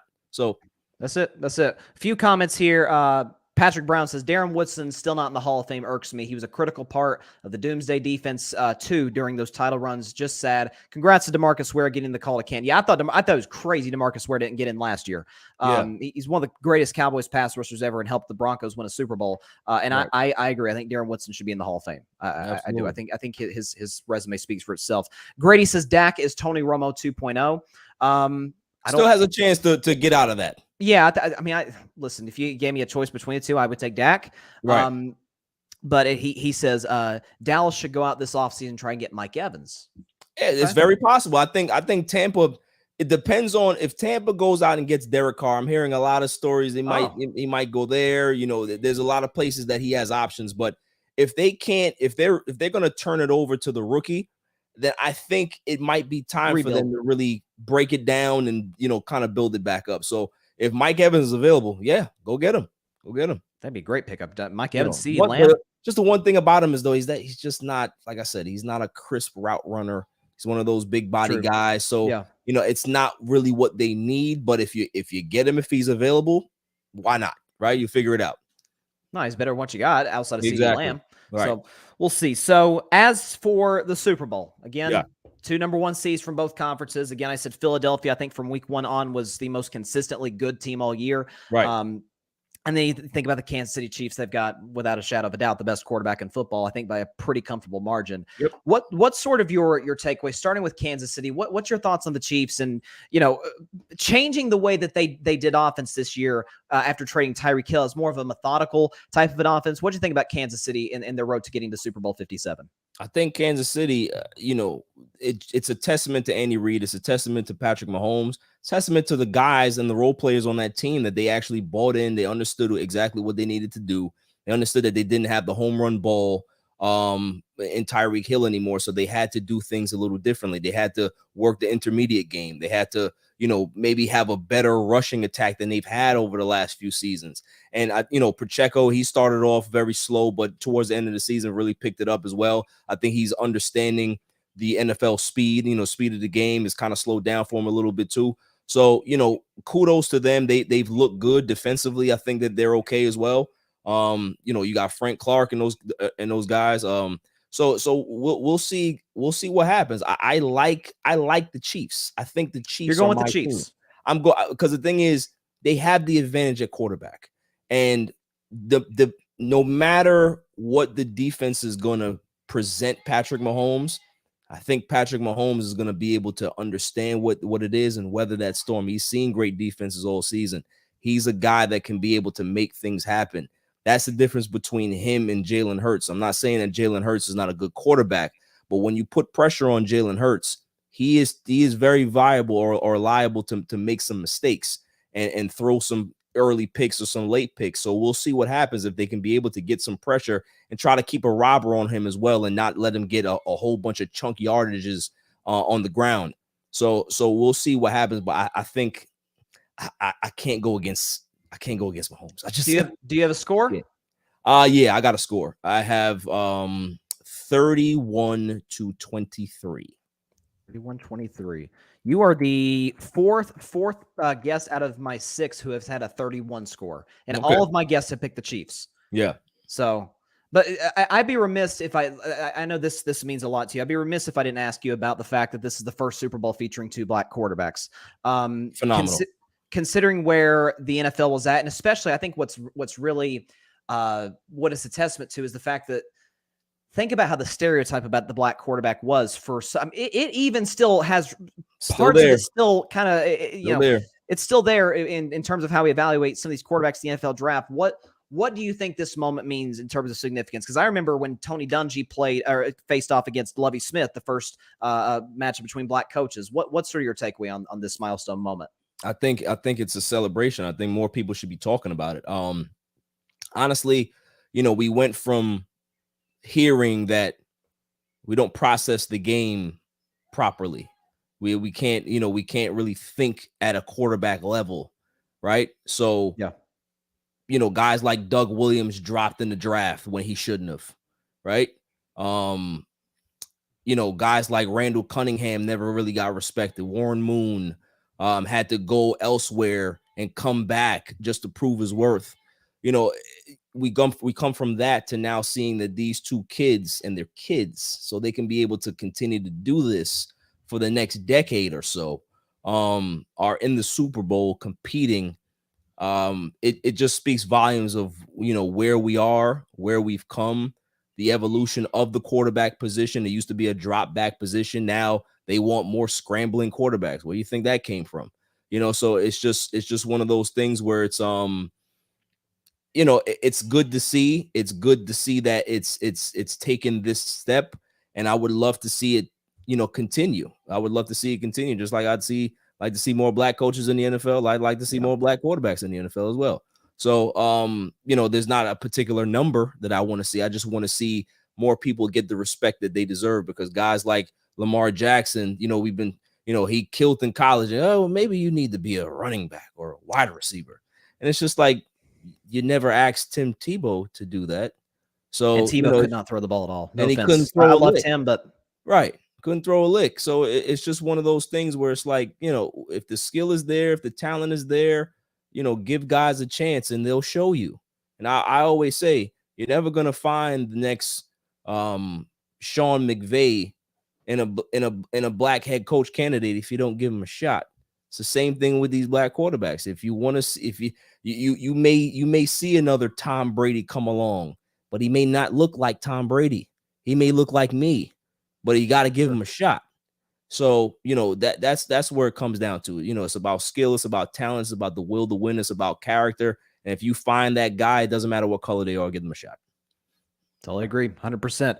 Awesome stuff as always, Barry. Looking forward. You got a great podcast on tap coming up pretty soon. You were telling me about it today. I'm looking forward. Can you preview that, or are we keeping that in the wraps? There's a lot of nonsense coming, so I can't preview it because you know how animated I get on it. So it's going to be very interesting tonight. I'm looking forward to seeing it. Barry Grant Jr., All Even Podcast. Always love having you on the show, my man. Thanks for taking the time. Of course, man. I'll talk to you. Barry Grant Jr., always love him, having him on the show once again. Both him and Adam, great job. So we got a few comments here, though, from Patrick. We got some more milestones that'll happen in this year's Super Bowl. Patrick Brown says, not to mention it'll be the first black female assistant to coach in the Super Bowl as well. She'll be on the Philly sideline. That is huge. Hats off to her for breaking barriers. And he says, Marlon Briscoe was the first black quarterback to start an NFL game in Buffalo. Right. You have that milestone. You have, oh my gosh, Doug Williams for Washington become the first black quarterback to start and win a Super Bowl. It's a great. I think the NFL, in terms of the black quarterback, has made unbelievable strides. I think they leave a lot to be desired when it comes to the black head coach. So hopefully, but they made strides in as far as more black GMs. So hopefully we can see again. The coach thing is just it's unbelievable. It's sad, in my opinion. We have got to improve that department. But, I mean, you look around the league, some of the best quarterbacks on planet Earth. But like Barry said, give them opportunity, and they'll show you. I mean, he was talking about Warren Moon. Warren Moon, to me, threw one of the prettiest balls ever. Like, they always talked about when Warren Moon threw a pass, you could hear like the way how it comes off his hand. They said he would get almost get like he'd clip his nails a certain length. Like he was just obsessed with throwing the perfect football. And like you said, Randall Cunningham, who was almost like Lamar Jackson before Lamar Jackson, more of a bigger version of Lamar, but nevertheless very, very effective in Philadelphia all those years ago. So, but yeah, this is a big milestone for the NFL. Hats off to Adam. Hats off to Barry for coming on the show. But we're not done here yet. Oh, we're not done here yet. I got to make my prediction for Super Bowl 57. Now, before I do, let's go ahead and get the background music for. Hang on. Okay, I think is that it? Is that the background music? Yeah, there it is. All right, so before I get to the game itself, the matchup. Let's take a look real quick at what my history has been predicting the Super Bowl, because frankly put, it hasn't been great.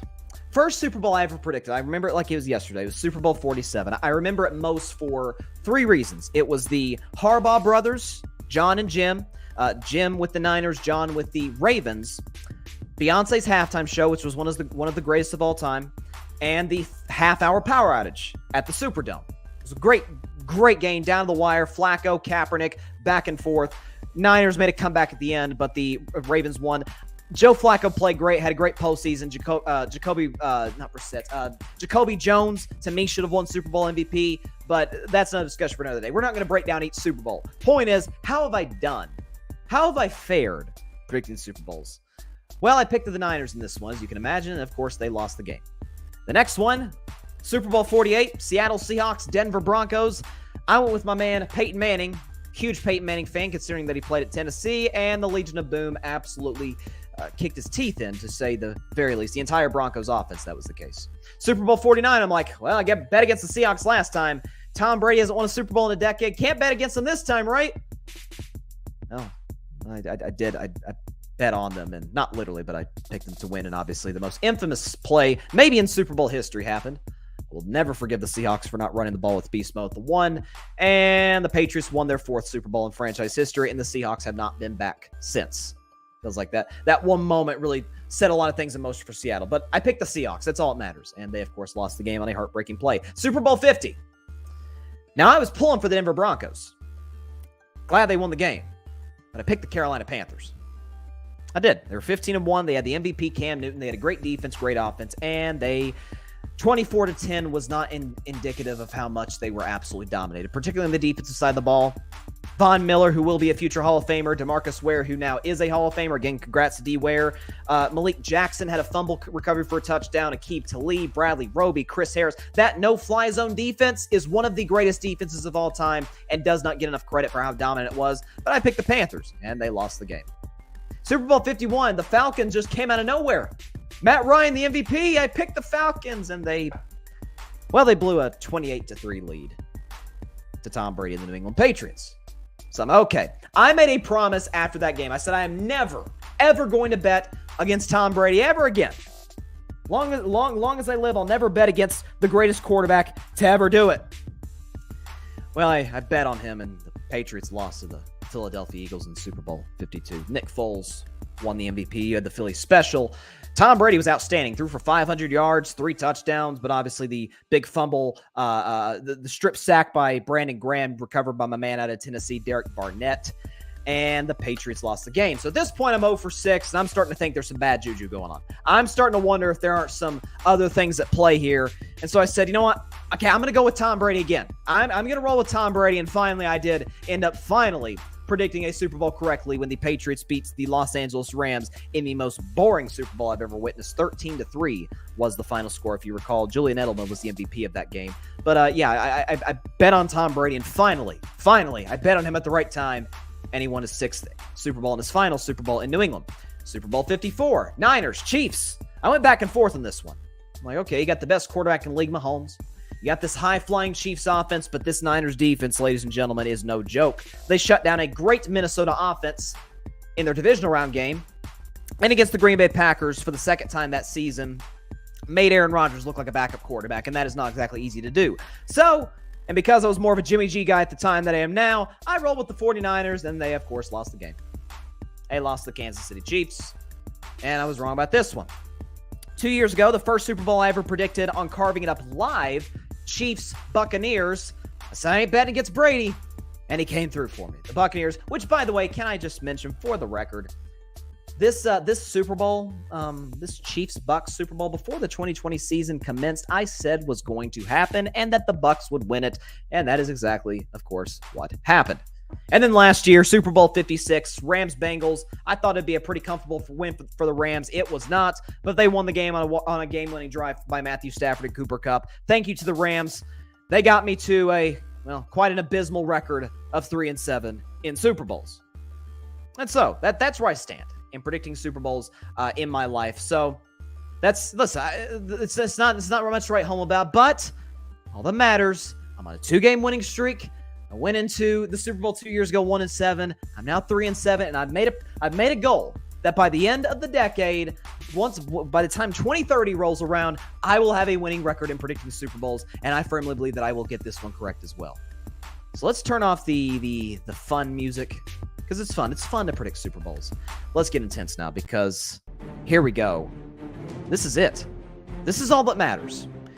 All 32 teams come into the season. One goal. That is to reach Super Bowl 57. That is to hoist the Lombardi Trophy. For 30 teams, well, they're just going to have to wait till next year. It's down to the last 2. The number 1 seed in the AFC, the Kansas City Chiefs, taking on the number 1 seed in the NFC, the Philadelphia Eagles. In this game, Philadelphia is a 1.5-point favorite. The line has really not moved an inch. The highest I saw was like 2.5. It's down to 1.5. Basically saying this is literally almost a pick-em.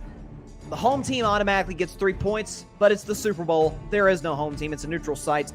Chiefs have a great fan base. Eagles have a loud fan base since a lot of Eagles fans out there. We're very curious who wins the battle in terms of how many fans are there. It's going to be very interesting to see. But in this game, Kansas City comes in with 2 playoff wins over the Jaguars and Trevor Lawrence and the Bengals led by Joe Burrow. Against the Jaguars is where Patrick Mahomes injured his ankle. But he had 2 remarkable drives. Give credit to Chad Henne as well. He led a 98-yard drive in the first half, capped off, I'm pretty sure, by a Travis Kelce touchdown. If it wasn't Travis Kelce, it might have been one of the running backs. It might have been Pacheco, for all I can remember. But you got that. And this Kansas City Chiefs defense, and Mike Guido talked about it yesterday, Barry Grant Jr. alluded to it today. This Kansas City Chiefs defense, I don't think we give it enough credit, certainly in the front seven, for how good they've been.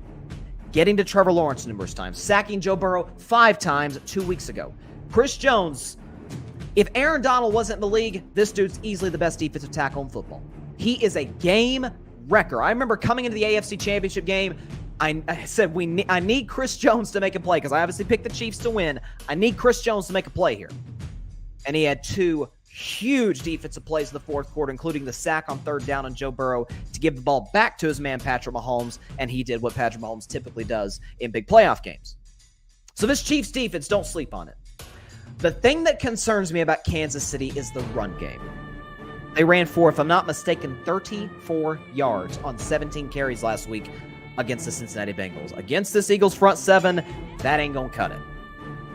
Is Andy Reid going to be pass happy early? Because obviously if Philadelphia puts Kansas City at a significant deficit, then you're obviously you got Patrick Mahomes, you got some of these weapons, Travis Kelce, you're going to go high flying through the air. You're not going to run the ball really at all, if we're being honest. You got Edwards-Helaire, you've got Pacheco, who's more of the physical back, you got McKinnon, who's more of the receiving back. Expect to see him a lot in the fourth quarter. I'm not sure if Kansas City is even going to commit to the run.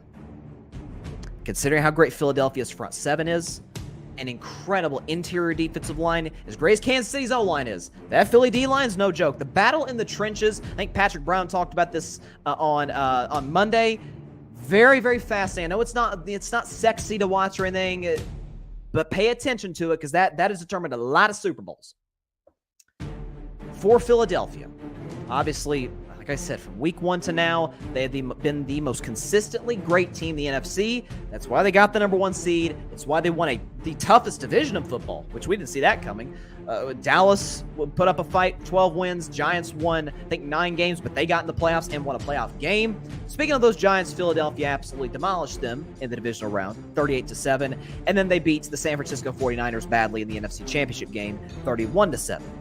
But one can make the case, okay, the Chiefs played a top 5 quarterback in Trevor Lawrence and the second best quarterback, Joe Burrow. The Eagles played Daniel Jones, who I'm not even sure is a starting quarterback in the NFL, and I'm not kidding when I say that. And they played a Niners team who, well, they couldn't really throw the ball at all, which I don't know. Breaking news, you kind of need to be able to throw the football in the NFL. Brock Purdy got hurt early, could not throw the ball after that. The UCL injury, it's going to cost him, looks like, all the next season, which sucks for him. And Josh Johnson, God bless him. He's a 4th-string quarterback, 15 years, journeyman, and was completely overwhelmed, and he got concussed in that game. So Philadelphia basically played against a quarterback-less team. Christian McCaffrey was taking snaps back there in the Wildcat formation. What I will say for Philly is this. I think, to me, clearly, they have the better roster than Kansas City. Kansas City is better than some people give them credit for in terms of their personnel, but Philadelphia is no joke. Jalen Hurts finished, I believe, 2nd for MVP, if I'm not mistaken. Great season for him. Improved tremendously from last year to this year, particularly as a passer. The thing I worry about with him is the shoulder injury. He has not looked the same since. Think about the Chicago game, which he got hurt, did not play well. He was pretty good. The bye week paid dividends for him against the New York Giants. It was okay. Didn't blow your socks off. I mean, the Eagles didn't even have 300 yards of offense against the 49ers 2 weeks ago. So all those components coming in, Philadelphia's defense is, if it's not the best, it's the second best. You got Slay. You got Bradbury. You've got Gardner Johnson. You've got Maddox. And that's just the secondary. Interior defensive line. You got guys, I think that Hargraves kid has been good. Jordan Davis, who I loved out of the draft last year, was a steal for them in the middle of the first round. You've got guys like Fletcher Cox still making an impact. Brandon Graham had a great season. Hassan Reddick was up for Defensive Player of the Year. Underrated free agent pickup who just got himself paid this offseason, if not with Philly, with somebody else. Their aggressive approach has paid off, obviously. They're in the Super Bowl. They're one of the last 2 teams standing. And the coaching matchup. Obviously, I'm taking Andy Reid over Nick Sirianni any day of the week. But let's not sleep on Nick Sirianni in terms of how he's managed his staff. He's led, as I've said all season long, since their Week 2 win over Minnesota. I remember saying this on my show back in mid-September. Nick Sirianni knows what he is and knows what he isn't. Relies on the guys around him. He understands he understands where their faults are and where they're not. You know, it could really be a good lesson for all of us. Again, I'm not a Nick Sirianni fan, but it could be a good lesson for all of us in terms of if you got great people around you, let them do what they're great at. Play into what you're good at and let them do the same, and that's exactly what Nick Sirianni has done. So, Bryson, who's winning the game? Well, I'll tell you who's winning the game. I'm telling you that it's going to be a close game. I anticipate Philadelphia comes out strong. I don't anticipate Jalen Hurts will throw a ton of passes early. I think they'll drop some run plays, some read option. Listen, Jalen is a cool, calm, collected guy, but it is the Super Bowl. The jitters are going to... I'm sure there's been jitters for Tom Brady, even in his last Super Bowl, his 10th Super Bowl. It's hard to believe that Jalen Hurts, as cool as he is, won't have those himself. So they'll call conservatively, which they can do. They can run the football against literally anybody. If they can run it against the Niners, they can definitely run it against the Chiefs. Expect Miles Sanders to have a big impact early. Expect a lot of design runs for Hurts. I think Philadelphia will get more going in the passing game towards the end of the first half to start the second half. For the Chiefs, I don't think that the running game will be a factor for them the entire game. I think the offensive line is going to be key for them in terms of protecting Mahomes. Do the Eagles blitz? Again, for Mahomes too. The Niners and the Buccaneers. And listen, Mahomes is a great playmaker with his legs. But the Niners, and especially the Bucs, got all kinds of pressure on Mahomes. And he's played eight Super Bowl quarters and was good in one of them. I anticipate Philly will get pressure early. Andy Reid will make the adjustments late. Patrick Mahomes will go Tom Brady, lead a drive with a minute left, a touchdown pass to Travis Kelce to put the Kansas City Chiefs in front. And when it's all said and done, the Chiefs defense, Chris Jones makes the play at the end. You know what? I'm going to switch that. Juan Thornhill. Remember that name. Juan Thornhill gets the pick at the end to seal the deal for the Kansas City Chiefs, who will win this game and win the Super Bowl 31-27. You could essentially call this upset of the week, sort of. It's a segment I really struggled with this year, so maybe I'm jinxing it. By the way, 9 straight MVPs have lost the Super Bowl. I think Mahomes will break that streak. He will have his first great Super Bowl. I think it's going to be a very entertaining game. Back and forth all throughout. I don't see any team getting up by double digits on the other. Kansas City Chiefs win 31-27. They will be your Super Bowl 57 champions. It'll be their second Super Bowl title in the last 4 seasons and their third Super Bowl title overall. They, of course, way back in the day, won Super Bowl 4 against the Minnesota Vikings. Len Dawson was their quarterback back then. Now they're quarterbacked by Patrick Mahomes. They will get the W over Philadelphia, 31-27. And in case you're wondering, yes, pretty obvious one here. Patrick Mahomes will be the Super Bowl MVP. That's what I got. Super Bowl 57. Kickoff tomorrow, 6:30 Eastern, 3:30 Pacific. I think on Fox. It's going to be very exciting. Burkhart, Olsen on the call. It's going to be a good one. We are in for an incredible. You know what? Again, I keep saying about Glendale, Arizona. An argument could be made. They've hosted that stadium, State Farm Stadium, has hosted the 2 greatest Super Bowls of all time. You can make that case. 07, 18-0 Patriots, undefeated Giants, Eli Manning, David Tyree makes the helmet catch.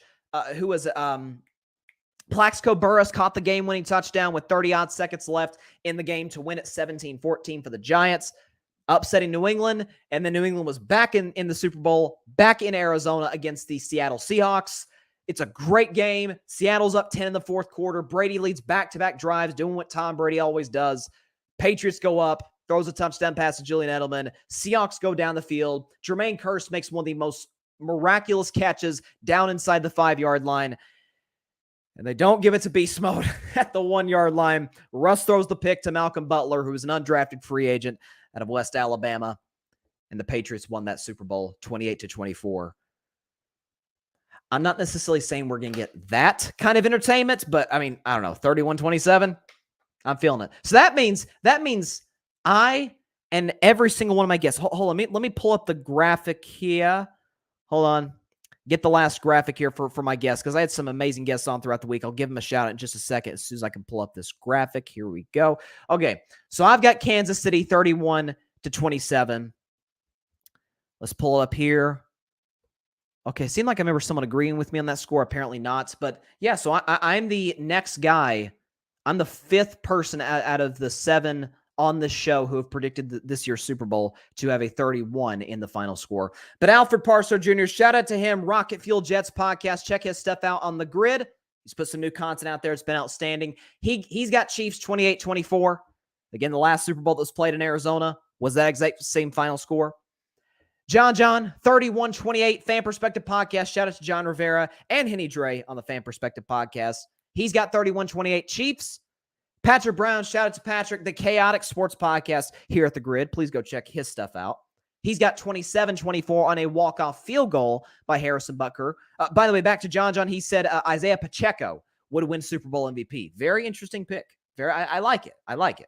I don't think the running game will be much of a factor for the Chiefs, though, so I got Mahomes the MVP. But Patrick Brown, 27-24 on a Harrison Butker walk-off field goal. Mike Guido yesterday on the show, shout out to Mike. He said 31-24.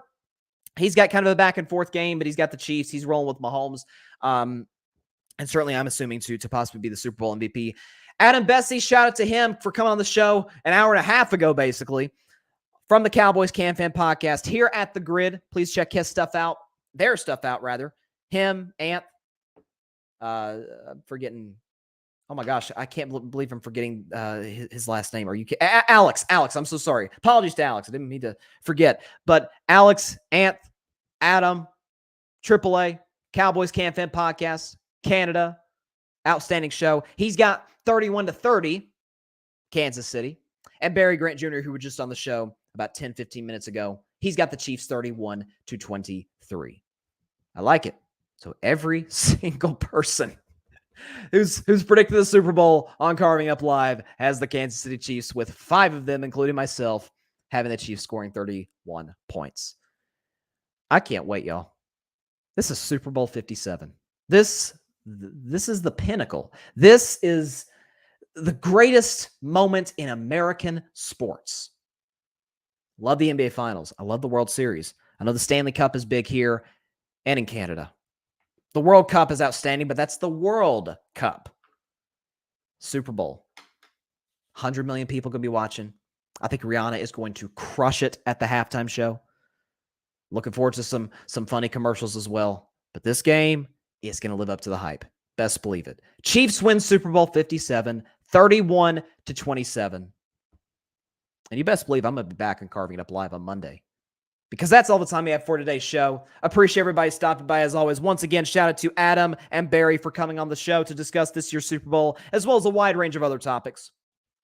Be sure to catch Carving It Up Live the day after the Super Bowl, Monday at 6 p.m. Eastern, 3 p.m. Pacific time on Facebook, Live, YouTube. And be sure to like, share, comment, and take 2 seconds out of your day. Hit that big red subscribe button.